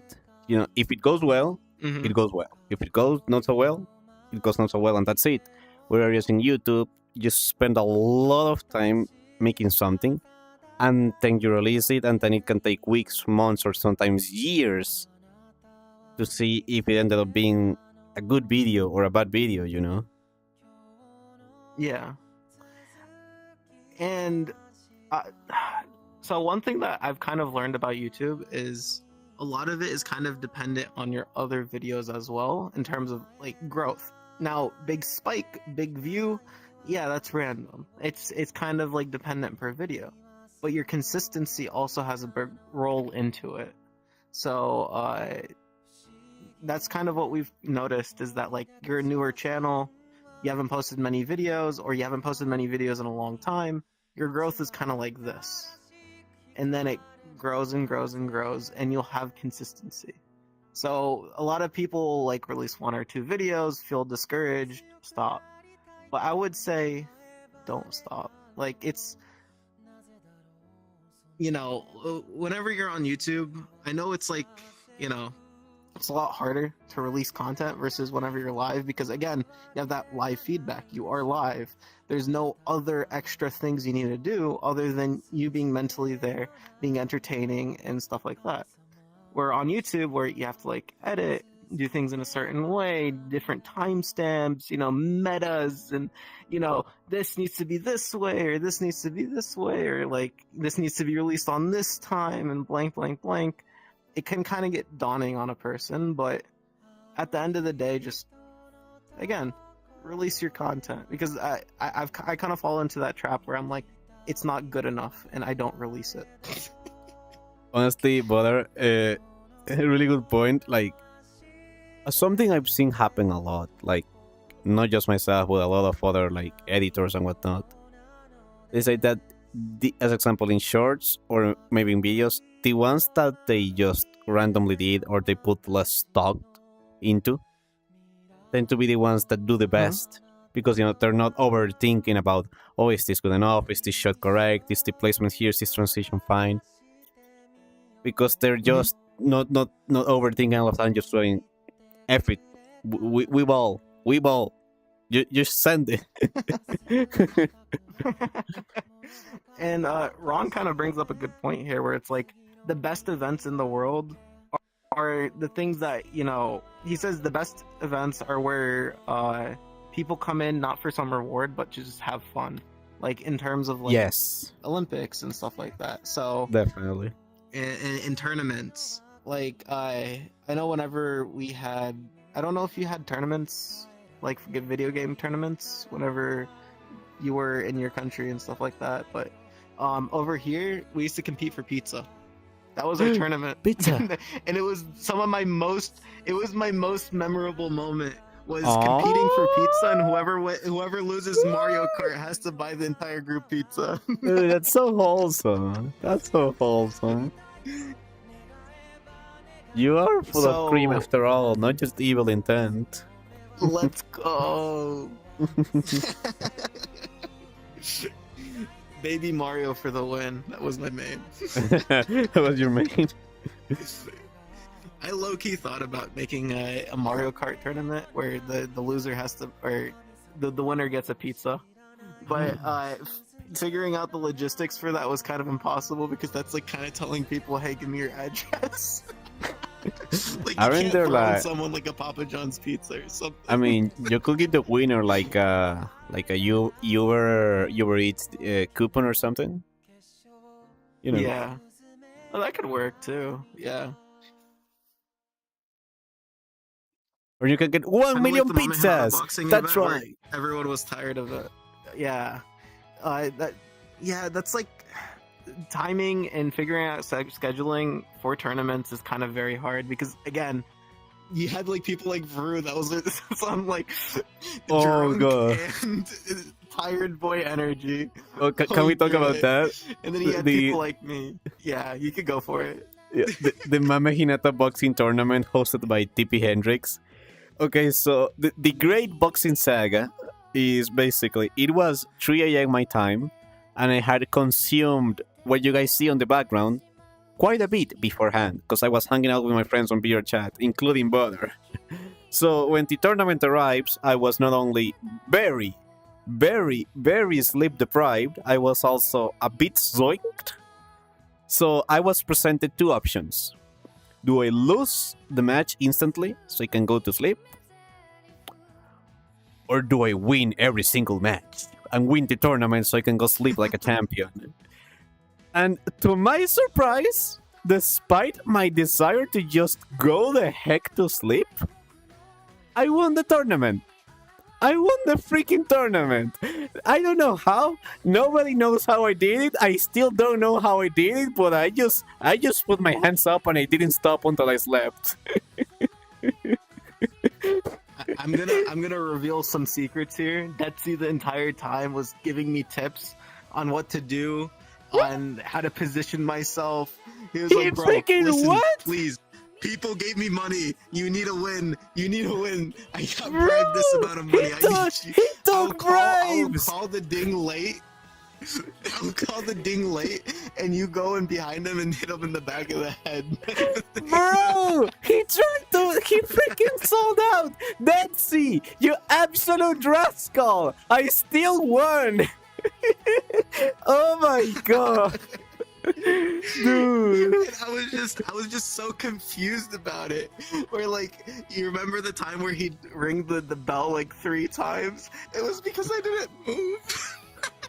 God. He rang it on 1, and I didn't move, and then he was like, "All right, 1." And then he was like, "You know what? Fuck it, 3, 2, 1." That was honestly so fun. It's one of my happiest memories as a streamer so far. Because, you know, I was sleep deprived to heck. It's something that I will normally never do in my life. But I pushed myself and I had a freaking amazing time. It was amazing content. And beyond the content, honestly. The fun. Because I didn't even stream it because I didn't want to, be thinking about that or the stream or what. I just wanted to have fun.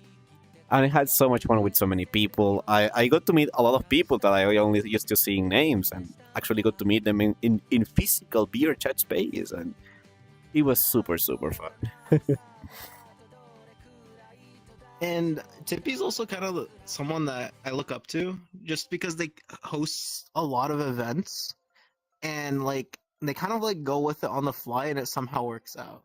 Yeah, Like, honestly, mad respect for Tippy. Like, the amount of events and ideas that she comes up with so quickly, and they all involve her chat and this and this and that. It's like, holy moly, mad respect. Yeah, and it's like it's hard to plan things and to do it on such a short time frame is kind of amazing. I know she has a lot of people that help out, and I thank everyone that helps out with the events and stuff like that. But still, even with helpers last time, it was immensely hard to host one event. And she basically has an event like every 2 weeks almost. Hello, I am just grabbing my battery. Oh, yeah, I'm here. I'm you're listening. good. I'm just grabbing my battery. So that's someone that I kind of look up to in the community on, because I eventually I like hosting events. I am someone that like puts together a group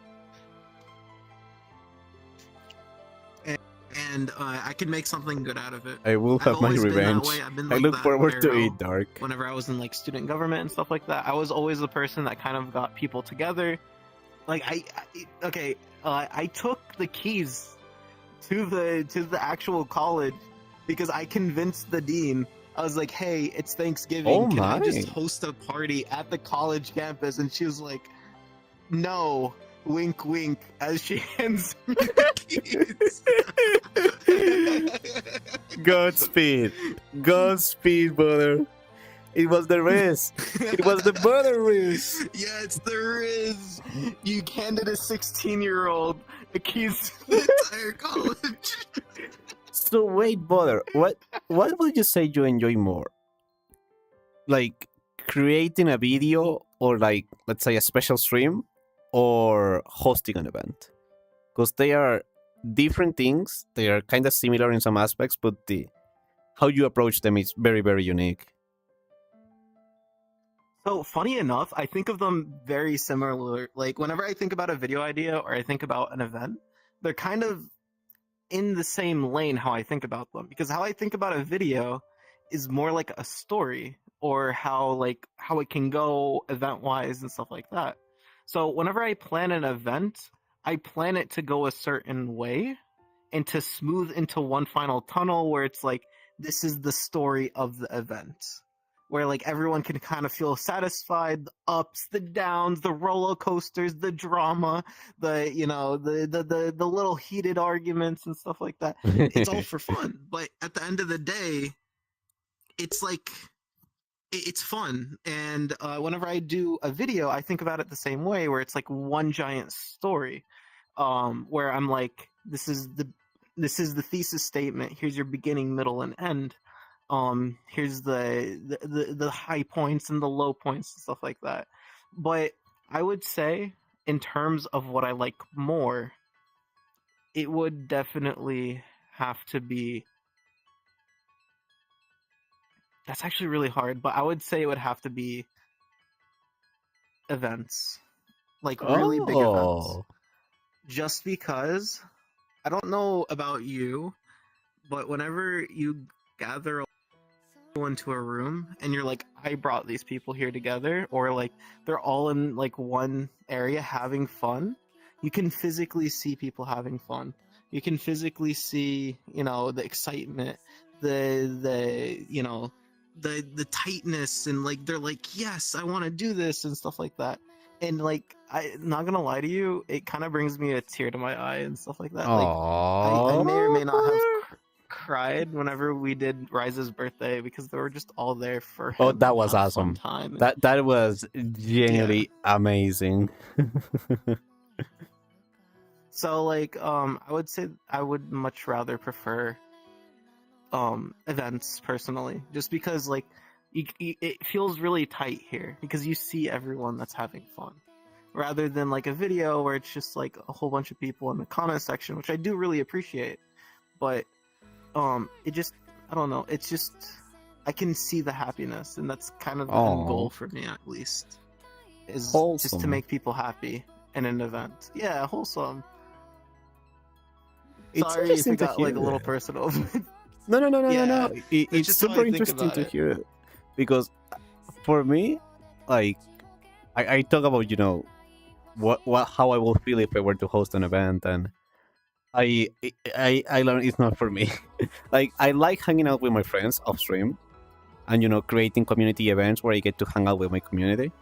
But creating an event where I organize a bunch of people and we do stuff, it's too much for me. Like, what gives me the fulfillment or the happiness or the joy is, let's say, when I make a like, oh my Jesus Christ Almighty, thank you. Jesus Christ.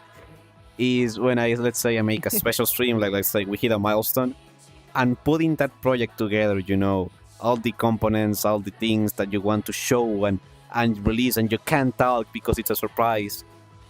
Putting all that work to make something to then show it is what makes me really, really happy, especially when I can involve my friends on those things, or give them a shout, whatever is in the form of putting them on the credits or putting little Easter eggs. When I can create something and I can involve my friends in some way, shape, or form, and give them a little, push or pat on the back, that's what really, really, really makes my heart go. Mm-hmm. And I'm kind of the same way. That's kind of like, I don't know if you remember whenever Lunch Table was a thing, but it was just kind of like us uplifting each other, and doing things just as a group, and doing like videos and stuff like that, just because it showcases everyone's personality just very naturally. So just involving people and kind of helping friends out, like, because you've helped me, a lot of people have helped me, so just giving back to that just really feels special to me. But the reason why I said videos are kind of hard for me, because yes, you have that excitement, you put in the effort, you put in the directing, you do the shooting and stuff like that, but I personally, one of my dream jobs is being a director in the future. But you can be a director for a live as well. So that dream is being fulfilled as a tournament organizer as well. where like you're kind of directing how things I go, see. but as a live audience. But Well- it's really interesting to see your perspective. Sorry, 1 second. My legs Oh. are. Oh boy. Oh. Sorry, please continue. Just Helicopter. ignore my No, you're discombobulating. good. Oh So my it's god. kind of interesting to see how you think about it, because it's very different to how I think about it, where like I actually have a lot of anxiety when I make a video, just because Really? like again, it's that part of me where I'm like, it has to be perfect, you know? Honestly, again, And it, again, I freaking love talking about this because you get to see how each person, takes it and approaches it. Sorry, I interrupted you. Oh, Japan! Thank No, you you're so much fine. for the raid. I really appreciate it. Hope you had an amazing stream. Mods, shout this person.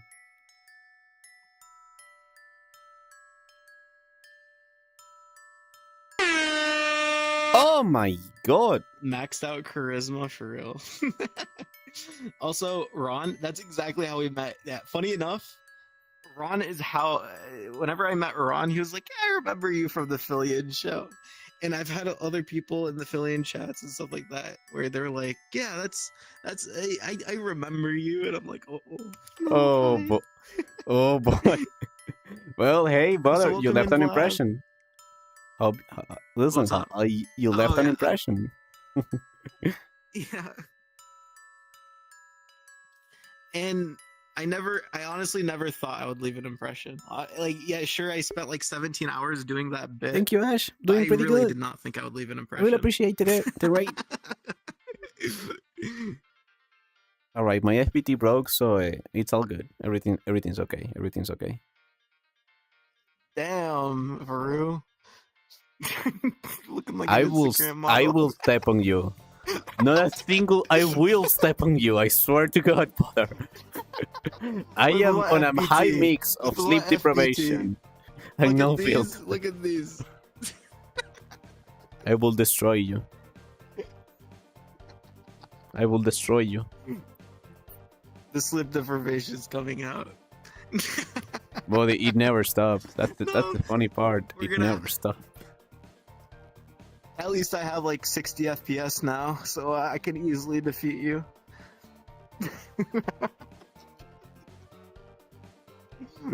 Low key, I was at like 5 FPS during that entire fight, so I really wonder how differently it would have gone. Oh, okay. Okay, you want to fight? Hold up. Vaya con Dios.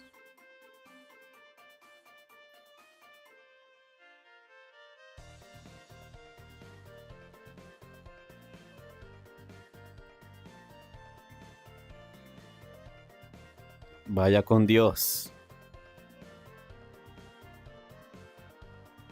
I don't know what that means. If it's The going fun God. never ends. The Cal 5 Cali Revenge. My legs continued. Okay, you know what, FBT, you're going off. You are just broken today. You are just destroyed You're done. today. You're done, FPT. You're done. Never mind. I fixed it. I fixed it. You fixed it? Okay. I fixed it.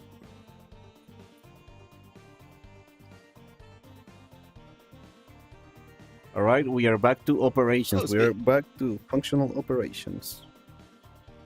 Speaking of FBT, how crucial do you think FBT was to communication?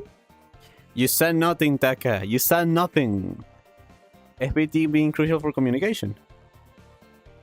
Yeah, like for me, it's very crucial in terms of expressions and stuff like that on stream. Honestly, It, it helps, I will say. But oh my freaking god! Start charging your headset. 1 second. Sorry, I need to plug my cable, or I'm going to. oh, you're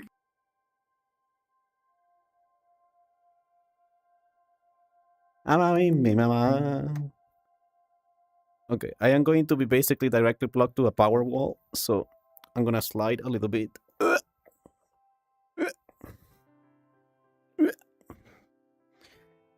Sorry for the technical scuff, Mr. Butter. Oh yeah, baby. Scuff, we're VTubers. I forgot to charge my stuff, and I'm paying the price. You're Okay. good. It's okay. I've been connected to a wire this entire time. Oh I'm my caged. god. I'm caged to the virtual realm. My immersion break. Can't believe this. Can't believe this, Mr. Butter. How cool you? Also, let me take out the Palms in the face. Listen, I will go to sleep when the podcast ends. Where did Butter go? Where did Butter go? Butter, are you here? Yep. I'm scared.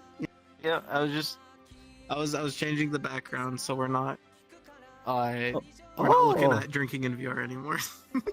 Gonna sleep through the Mama Baru stream. I will go to sleep soon. I will never sleep. I will never fall asleep Okay, to Mama Baru stream.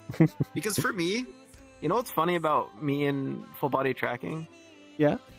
The only reason why I got full body tracking was to do workouts in VR. So seeing myself kind of like get pushed into that direction naturally without thinking about it is kind of very freeing.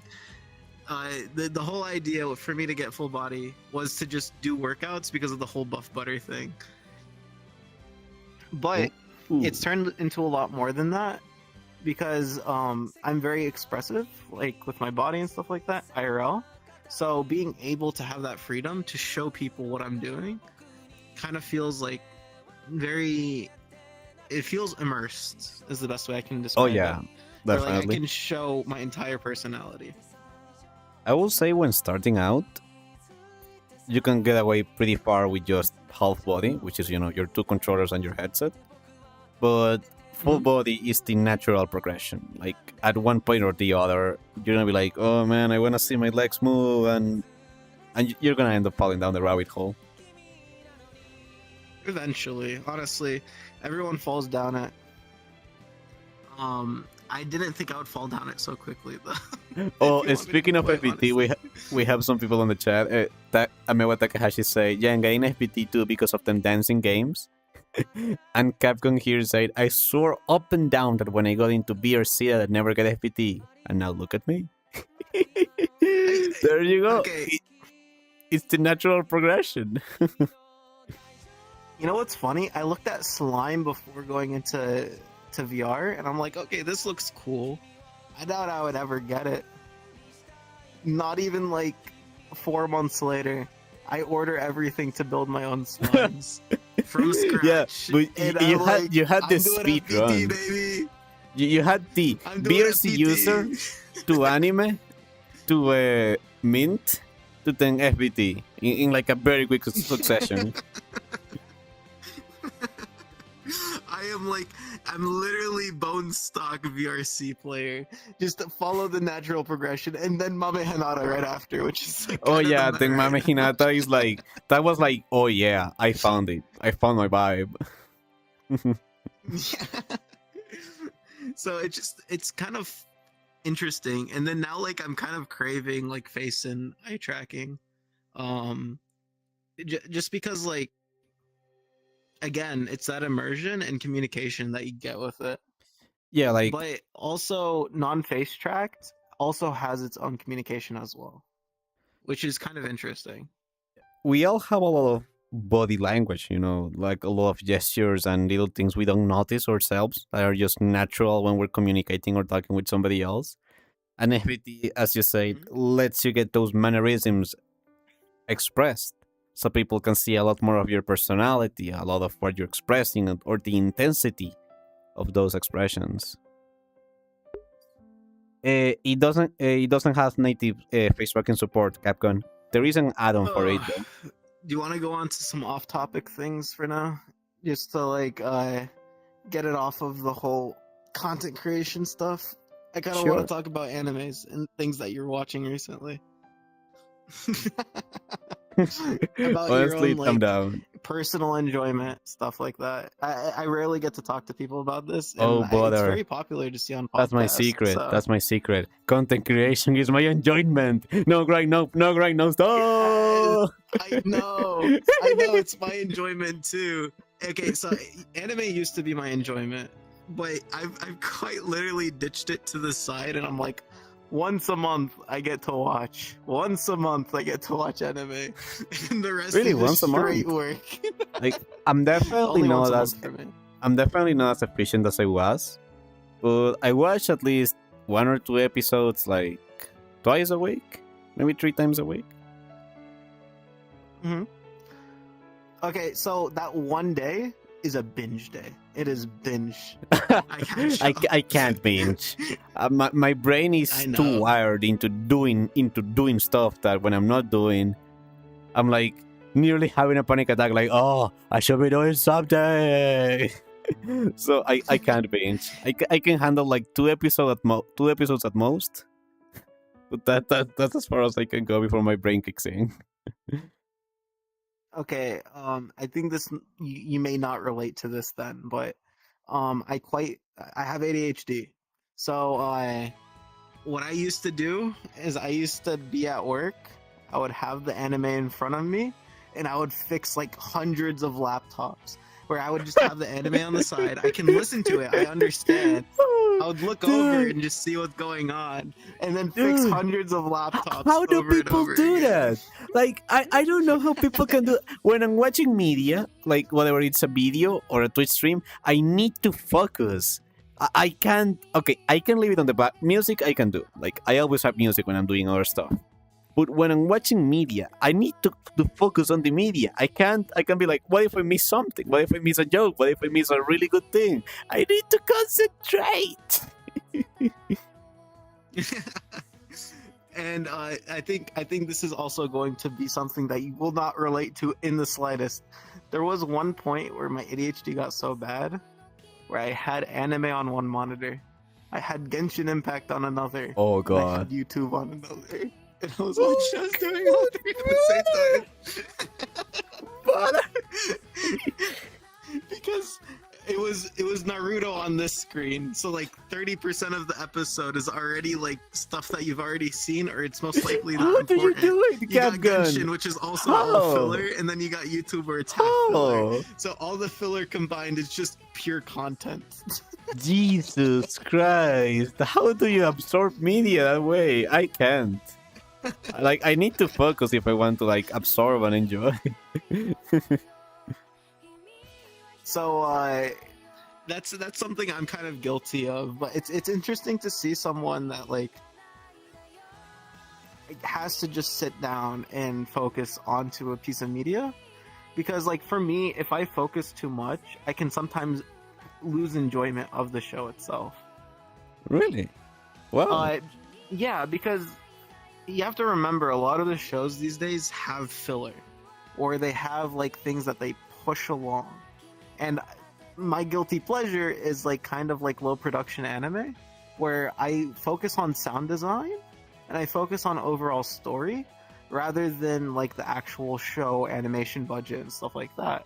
So for me to have a little bit of a distraction where I can like distract myself a little bit whenever it's like kind of slow, and overall give the entire show a chance, is something that I do a lot. Because a Oh. lot of people don't give a show a chance.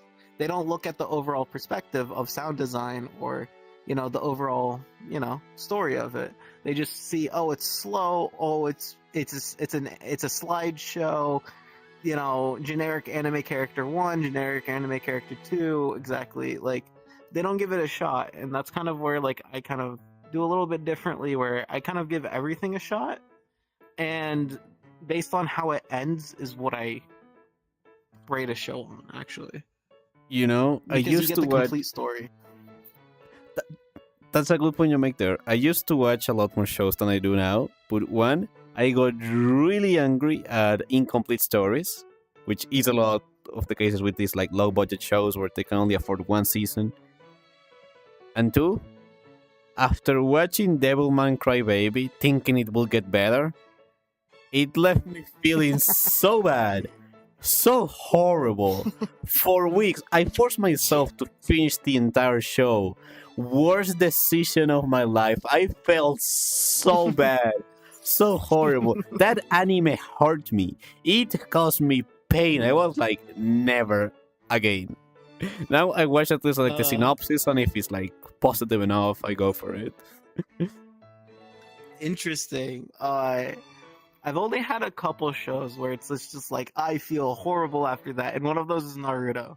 I'll be honest with you, Naruto? OG Naruto, or OG Naruto, the original like Naruto, the 500 episode or 300 episode Naruto Believe was one of those where I it. was like, I was pushing and I was pushing and I was pushing, believing, but I believed in it, and I In your should have ninja believed. clan. I was 160 episodes in, and Oh god. it just felt so boring. Even after 160 episodes and doing work and like doing Genshin at the same time, it was even boring then, because it's just, again, it was at a time where like filler had to be made because they didn't have enough staff. If I remember correctly, they didn't have enough staff to release good content every single week, good fights and stuff like that. So they kind of had to push it until they had enough budget to do that one big fight scene. But I would say in general though, a lot of the bigger animes that people like overhype is the ones that I feel the most disappointed about. If you want to Really? be quite honest with you, a lot of the lower budget animes kind of, they don't give me that feeling, but the higher ones that kind of like, because people always like talk big about it, it's this, it's amazing, and then I'm like, I watch it and I'm like, it's all right. Call of And the then Night? because you don't feel that same excitement. Call of the Night was amazing, but I'll be honest with you, Wait, what? Be very careful with your next What? words, brother of the cream. Be very careful. I didn't read anything about it online. Same thing with Bocchi the Rock, I watched it on day one. Okay, Call of yeah, the same, Night same. and Bocchi the Rock I watched on day one.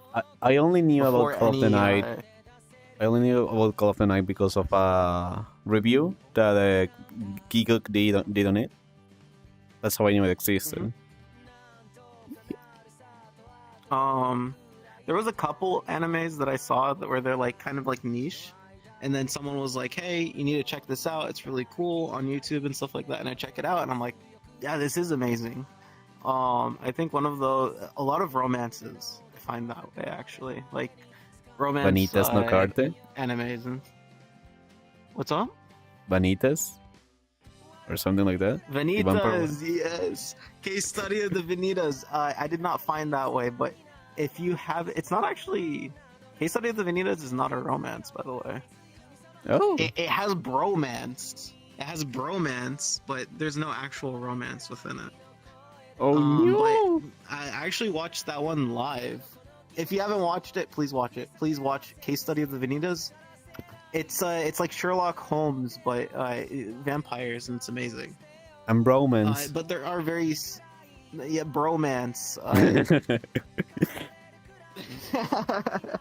Incredible. But I think what's it called? Tonikawa was one of those where I was like kind of recommended, and I watched it and I was like, this is actually very good. Tonikawa, Fly Me Over the Moon. Basically, guy almost gets isekai'd, but weird lady jumps in front of the truck, gets hit for him, and they get married. Oh, shoot! I had no Yeah. idea.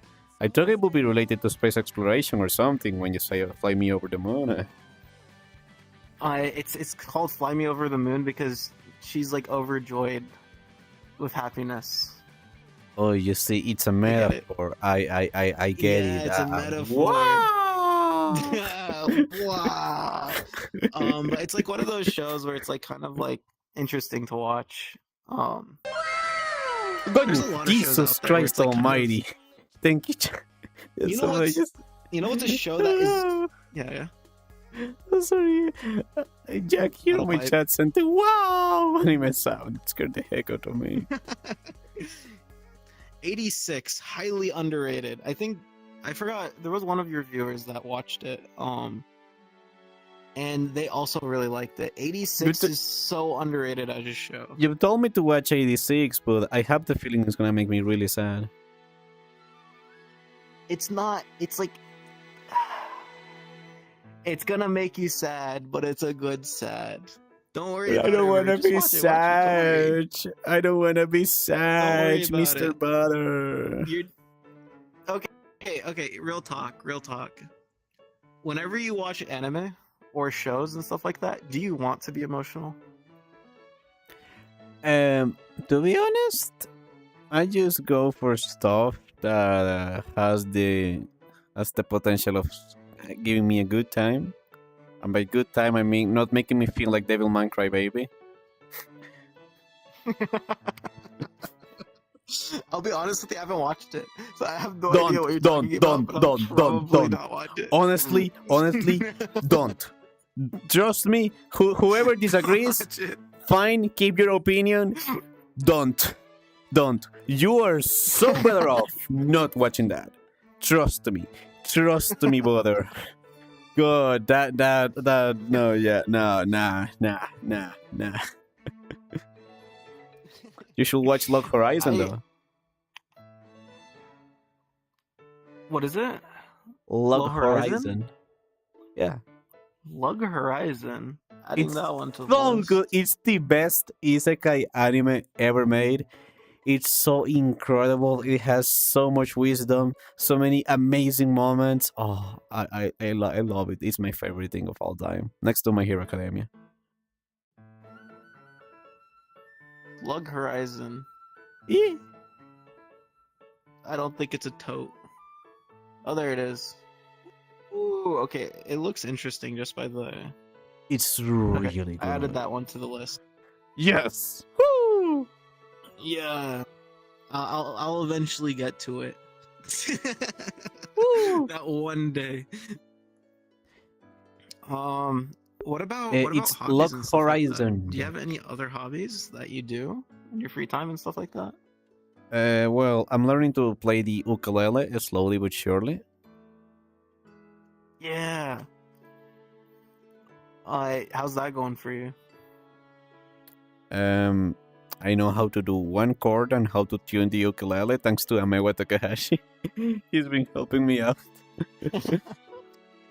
Well, in terms of hobbies outside like, content creation and whatnot, I play games, but to be honest, my hobby is basically content creation and streaming and video editing. Yeah. Give me 1 second. Tracking just went. No problem. Like, I play games off stream, I watch anime, listen to music, meditate. But I will say the main thing I do is honestly just like working on projects, getting ideas for stream, editing videos or clips. I found a lot of joy, a lot more than I thought, in like making shorts. Scripted shorts or just regular shorts? It is Outer Wild, Capcom. It's the main thing. Just regular shorts, like I can't discombobulate. I tend to just grab moments of my stream and just put the title, add subtitles, do some effects, and just send it. And it feels good. Because it's short, as the name says. I don't need to spend like a day or 2 or 3 doing a full-on edit.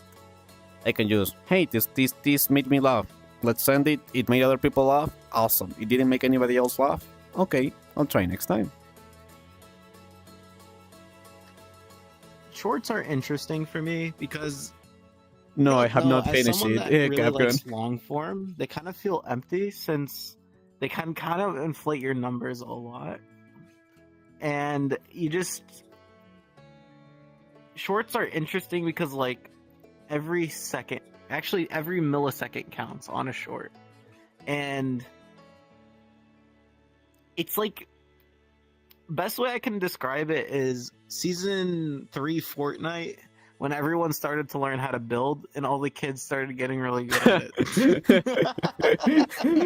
I love That's like the best way I can describe it. love that analogy. It's beautiful. It's pristine. It's pristine.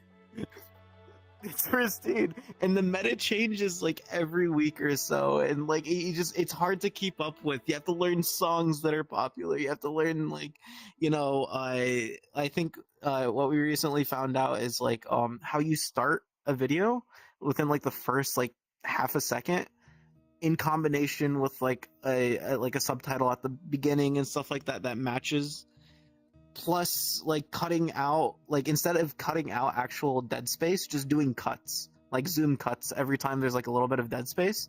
Even though you're not cutting out actual content, you're just like doing cuts where it feels a lot more natural that there is dead space. So it's like kind of interesting to see like different techniques, different metas, how this is supposed to be, how much views does it change if it's on the top, the subtitle versus the bottom, the affiliates at the top, affiliates at the bottom, etc., etc., different locations, min-maxing. It's kind of interesting, and it's something that like doesn't really, it exists on long form, but it's not to the minuteness like it is on actual shorts. On Like, shorts, like it's every square inch, every millisecond counts, Not to disregard your point, which is absolutely true. Like, if you want to play the meta, there's a lot and so much that goes into it. But I'm gonna be honest, I have a single brain cell. I struggle enough as it is. And I just find a clip, I think it's funny, I say, haha, funny clip, I just send it, and if it does well, awesome. If it doesn't do well, I'll try it next time. That's how I tend to completely work. fair. Yeah, and it's completely fair, and YouTube's kind of a platform where like you can grow fast or you can grow slow. It will push it to either audience. But as someone that, like I said, likes to min-max, it's very interesting concept where like you can min-max in normal long form, but min-maxing an actual like a short is so much more thought putting into it than it is like a normal video. But you can totally, like, I had a friend that literally put zero effort into his shorts and videos and stuff like that, where he would just do like reaction bits, and you would get like 1 or 2 million views. Zero effort. But he just did. Thought came in, he did the reaction bit, and then boom, you got like 1 or 2 million it's views. it's the vibes-based video editing. It's the vibes. The funny thing is that it had zero editing. It was just like the standard like side-by-side view for TikTok, and that's it. It's the vibes. It's all on the vibes, people. Vibes. Honestly, TikTok shutting down is I don't know how to feel about it. I'll be quite honest with you. Yeah, I don't have really much be- feelings for it. Because I'll be honest with you, I never understood TikTok in the first place. It was just something that really felt out of my realm. Because again, it falls into that like whole shorts and stuff like that where I'm not really comfortable with. And so I don't know how to feel about it, because again, I don't feel like a platform should lose its way that way and stuff like that. But also at the other time, like, I don't have an attachment to it either. I know a lot of people do though. So as a platform for me to upload on, I don't really have an attachment to it, but I know a lot of people do, which is kind of sad to see it go that way. Where they didn't really have a chance to defend themselves. It was just kind of accusations. That's life, though, honestly. Yep.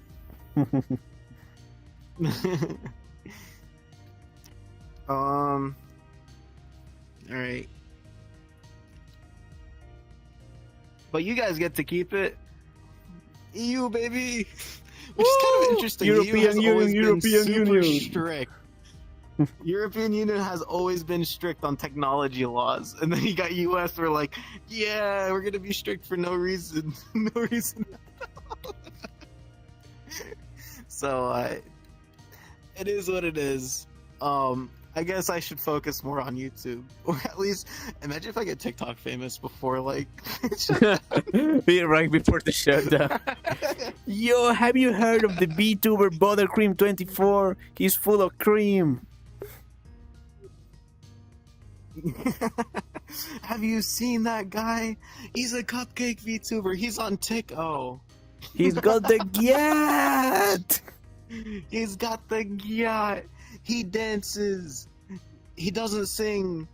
Oh yeah, whenever you were talking about instruments, what I was gonna input on is that I would love to learn like music and singing and playing an instrument, but I am quite literally tone deaf. I learned piano, but I only learned piano not by sound, but by actually playing it and knowing where each key is, because I cannot hear the physical difference.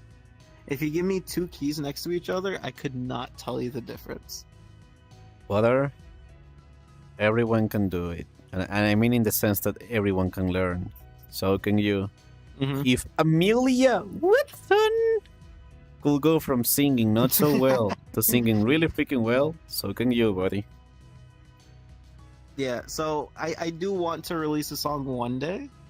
I'm just not sure when I'll release a song. Because I'm not.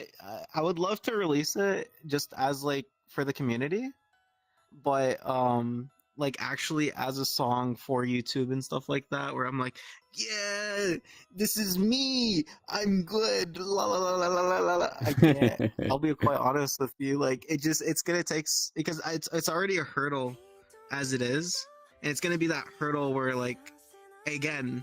Imposter syndrome, where like you're like, I am okay with this, I am this person, it's growth.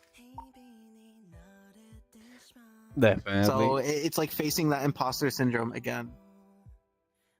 I think something that I found helped me, at least try to deal with mine is just, you know how you can have the thoughts in your head and you're trying to do something to distract yourself from them? I found that sometimes, taking a break and just facing them, facing the thoughts. Okay, I feel like a failure. Why do I feel like a failure? Is it because I'm comparing myself to somebody else? If I'm comparing myself to somebody else, why am I doing that? And going through that, or I don't know if it's making any sense, because this is like, it works different for each person. What you're talking about is reflection. I personally believe reflection is very important. Just at least for myself, reflection is kind of what keeps me sane and being like, this is what I need to improve and what I can do, but not everything can be improved at the same time. That's something that it takes, skill or not skill, but time and knowledge to accept that some things just take time and you can't really, there's no physical path into improvement. Yeah, it's just kind of a feel for things. It comes with experience, and let's take as an example the journey that I took to get into the industry. I didn't take the logical path, which was going to college or university, because those options were not available for me. But this was something that I really wanted to achieve, that I really wanted to experience. So I just followed essentially what was light for me. What was light for me, just learn programming. Just to start doing projects, just to start doing freelancing stuff. And while I wasn't sure where that was going to lead me, I knew I was getting the experience, getting better each day at what I was doing. And eventually, that experience, that dedication, it paid off. And, this applies to everything in life. At the start, you're going to be bad. We're all bad. But through dedication, time, and experience, you learn what not to do. You get better at it. You increase the quality of what you make. It's a constant effort. It's essentially like a muscle. You're training the muscle. At the start, it's really weak, but the more you train it, the stronger it becomes. Yeah. And that's kind of like what I put myself through whenever it came to like comedy and stuff like that. It's not something you learn in a day. You don't. It's you can know what's a bad joke and what's a good joke because it didn't land or something like that. But it just takes time for you to get that feel.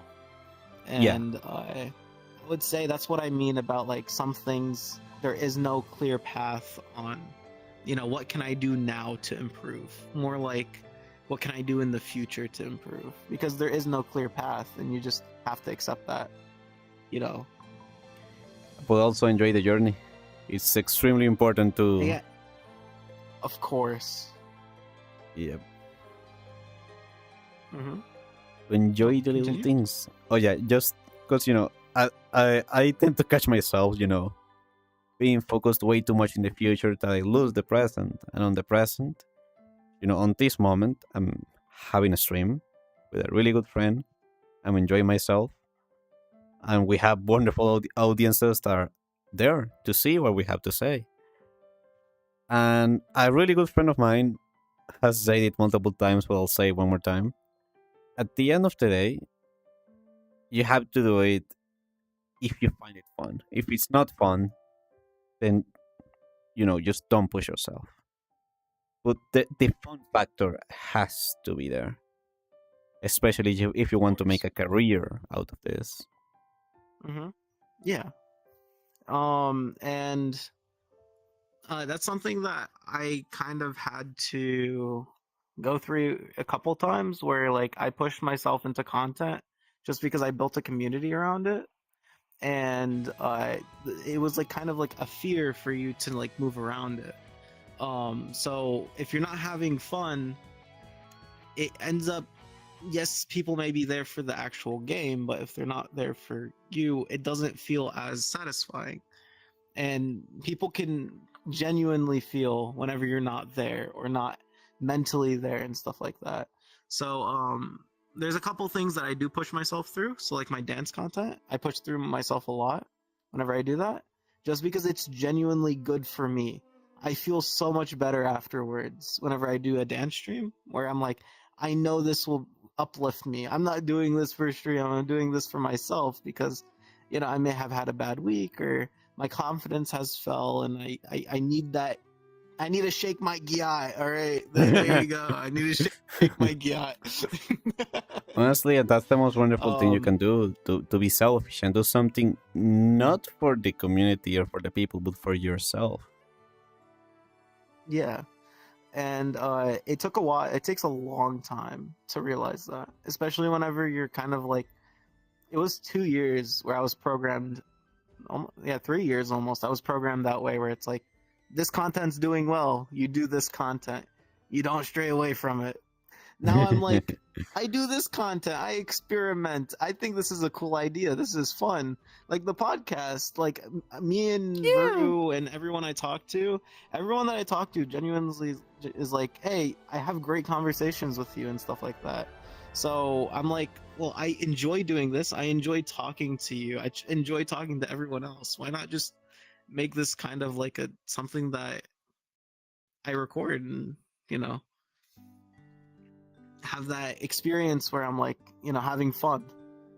And Like here we I think are. my dad summarized it the best way possible, where whenever we met IRL, he was like, I can see the stars in your eyes whenever I was talking to you. Oh, Like, because I genuinely like, he doesn't see that side of me because I'm always like so introverted and I don't talk to anyone. I just stick by my dad's side all the time. And then him actually seeing me talk to people, he was like, I can see the stars coming out of your eyes.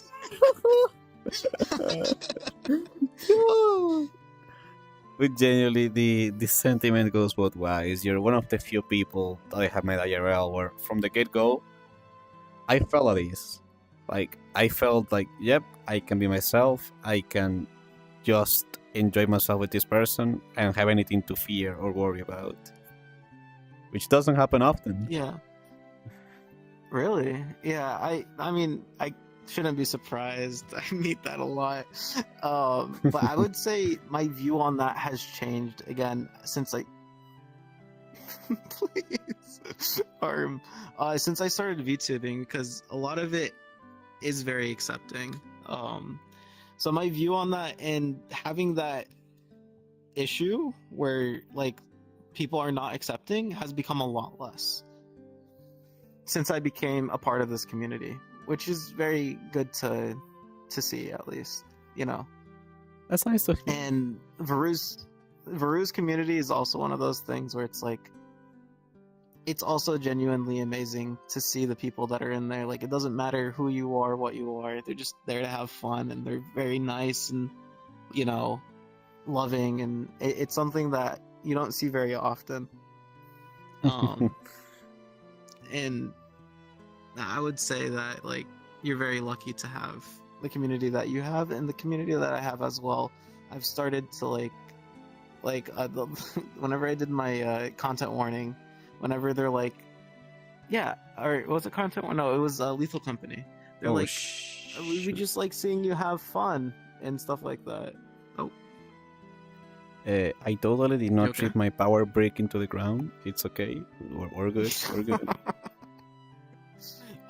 Where they're like, yeah, we just want to see you have fun and such. I just realized my entire room is dark. That's why I'm losing tracking. Give me 1 second. Get those lights up. Yeah.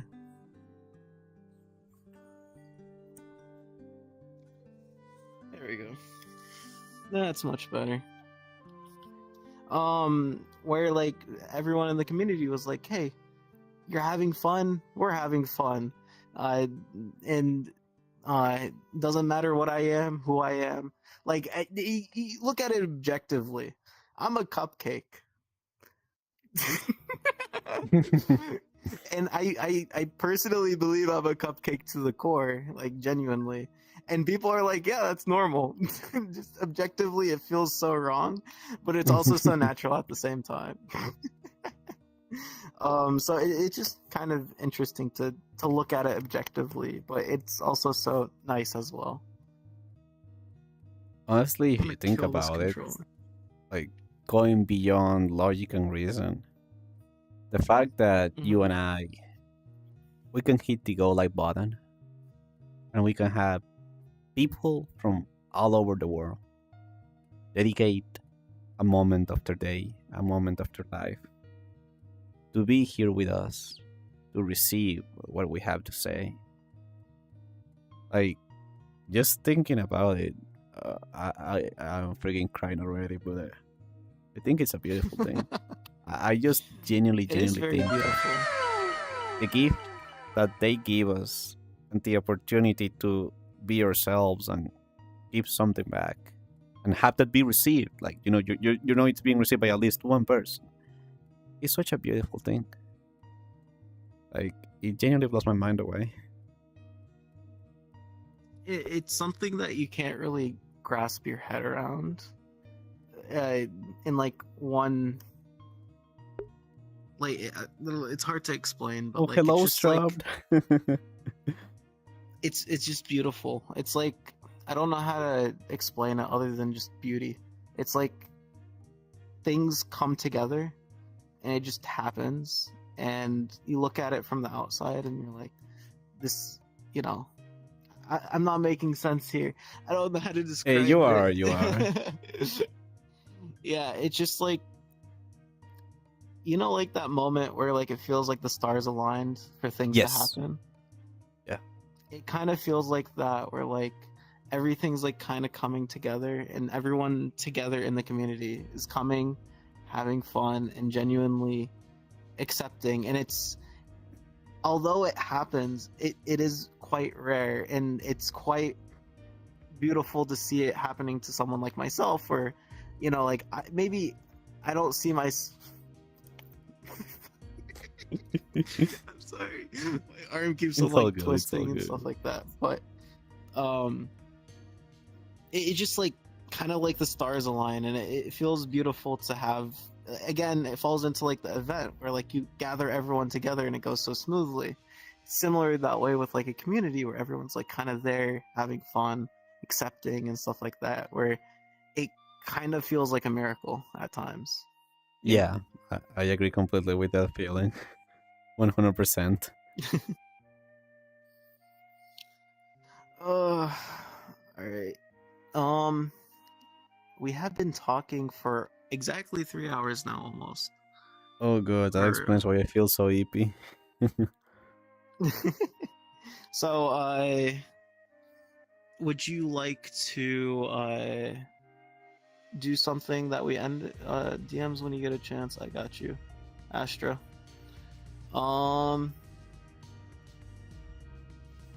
Would you like to end off on something, or just kind of I like do. end it off and stuff like that? Take a picture or two next to Dr. Phil. Call it a day. We can do it. There's just one thing I want to say from my heart. Okay. So first of all, thank you so much, Water, for giving me the honor of being the first guest in your I hope recurring police podcast. Mm-hmm. I'm just gonna say, it takes a tremendous amount of bravery to everybody who's watching to put yourself out there, and a lot of the time, you can have the entire world against you, even your friends, your family, your loved ones. But let me tell you something from experience. If what you are doing, it feels the fire here in your heart, it lights up the flame, then please, my dear friend, no matter what it is, no matter what it is that you want to achieve or do or be or have, if it fills your heart, please don't give up. This world is filled to the brim with people with broken dreams and broken hearts. What this world needs is a lot more of dreamers, a lot more of people who are willing to be themselves. Because there's nothing more beautiful than someone who is chasing something that they believe on. And trust me, the road ahead might be hard, it might be difficult, it might be nearly impossible to see at times.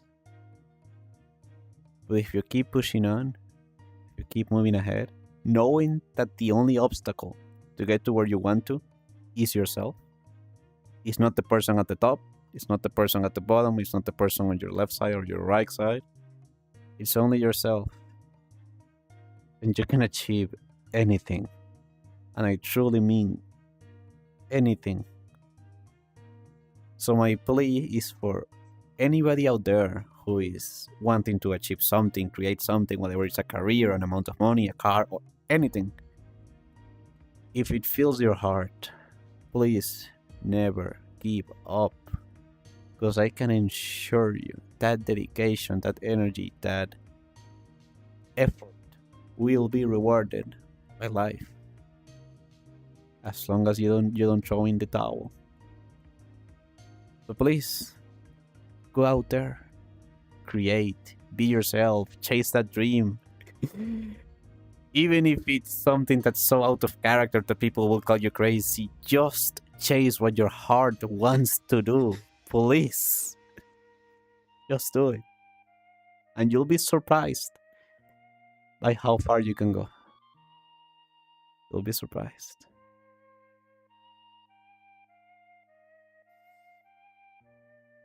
And something I kind of want to add on to that is just believe in yourself. Give it a try. You don't know if it's for you unless if you give it a try and give it that push.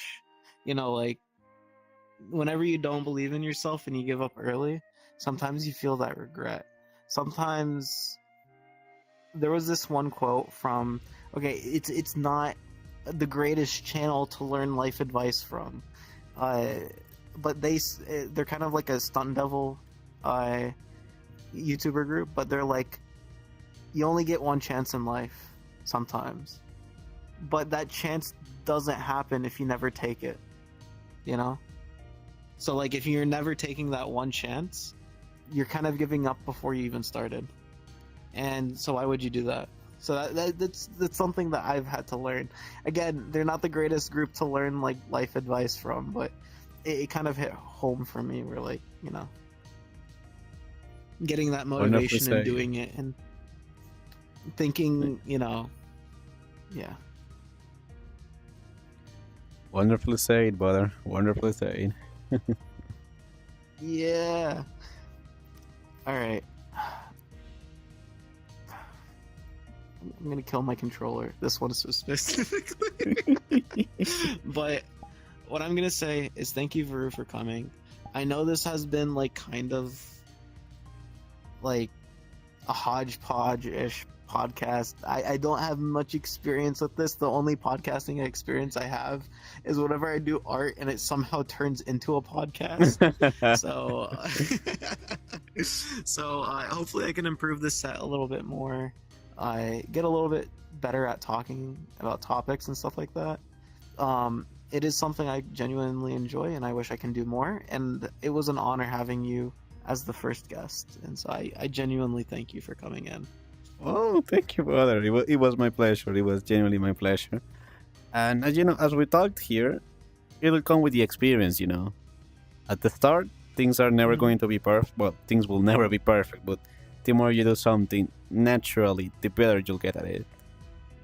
So, yeah, I look forward to further episodes of the Baked Boys podcast. Let's go. People have asked what type of podcast we're gonna have next week. I'll let you guys know. I want to make this a weekly thing. I'll try my best to make it a weekly thing. But I hope you guys enjoyed this. I know this is kind of like different, but I always experiment with different types of content. As Veru has listened to me, like I turn anything into content. I'm that type of person. So this is something I've been wanting to do, and I genuinely thank everyone that has come, including Veru and including Veru's community. So thank you for listening to us. And I hope you guys have somewhat learned about something, at least today. Okay, I have continue. learned I'm sorry. that you should never watch Devilman Crybaby. I don't think you learned that one today. I think you learned that one a long time ago. No, but I'm warning you. And everybody who's watching this to never watch that thing. Trust me. All right, boys. Movie night tonight. Devilman Crybaby. No, that's the opposite. I know what I'm like a baby saying. tonight. No. No. All right. Do you want to double raid someone? Sure, I am down for that, buddy. Okay. I'm down. Just Alright. give me the name. Wait, she is streaming? No way, she is streaming. Okay, I'm gonna be quite honest with you. She always raids me, but I never have the opportunity to raid she. So I really want to raid she. All right, give me 1 second. Is it like CCH 3 eyes? Yes. All right. I'm gonna start Okay. the raid counter. Perfect. I have started the raid counter. Thank you so much, everybody who tuned in for the stream. I know this is a time I don't usually speak at, don't usually stream at. I can't speak. My filter is destroyed. But thank you so much, everyone. It was genuinely a pleasure to have a conversation with Buttercream. You guys should check them out. You can see their channel on the stream title. And I'll see you guys tomorrow. Well, in a few hours for the Baru Mom stream. I hope I'm allowed to say that here. If not, I'm very, very sorry. Oh, shout yourself out. Feel free to, man. Okay, yeah. In a few hours, 3 p.m. Central European Time, I'm having a Q&A stream with my mom, Baru Mom. She will be on VR chat. It's gonna be awesome. It's gonna be poggers. Oh wait, in VR chat? That's gonna be amazing. Yeah. I made her an avatar. I'm really happy with how it turned out. I'm gonna wait. You said it's in 3 hours? No. It's at 3 p.m. Central European Time. It's currently 3 a.m. Okay. So we still have plenty of time. Hours. 12 hours, yeah. Yeah. Okay. Yeah, I'll see you guys later. if you Thank you haven't so checked much, out Veru- Buttercream. Bye. Check out Veru. Before you guys go. Who piped me? Amazing. Give him pipes. He loves them. Shut up! I don't! He loves them. Bye-bye. Have fun at Chi.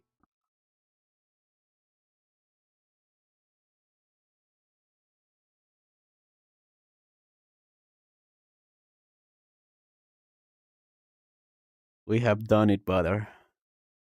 We have done it. Oh, let me stop OBS.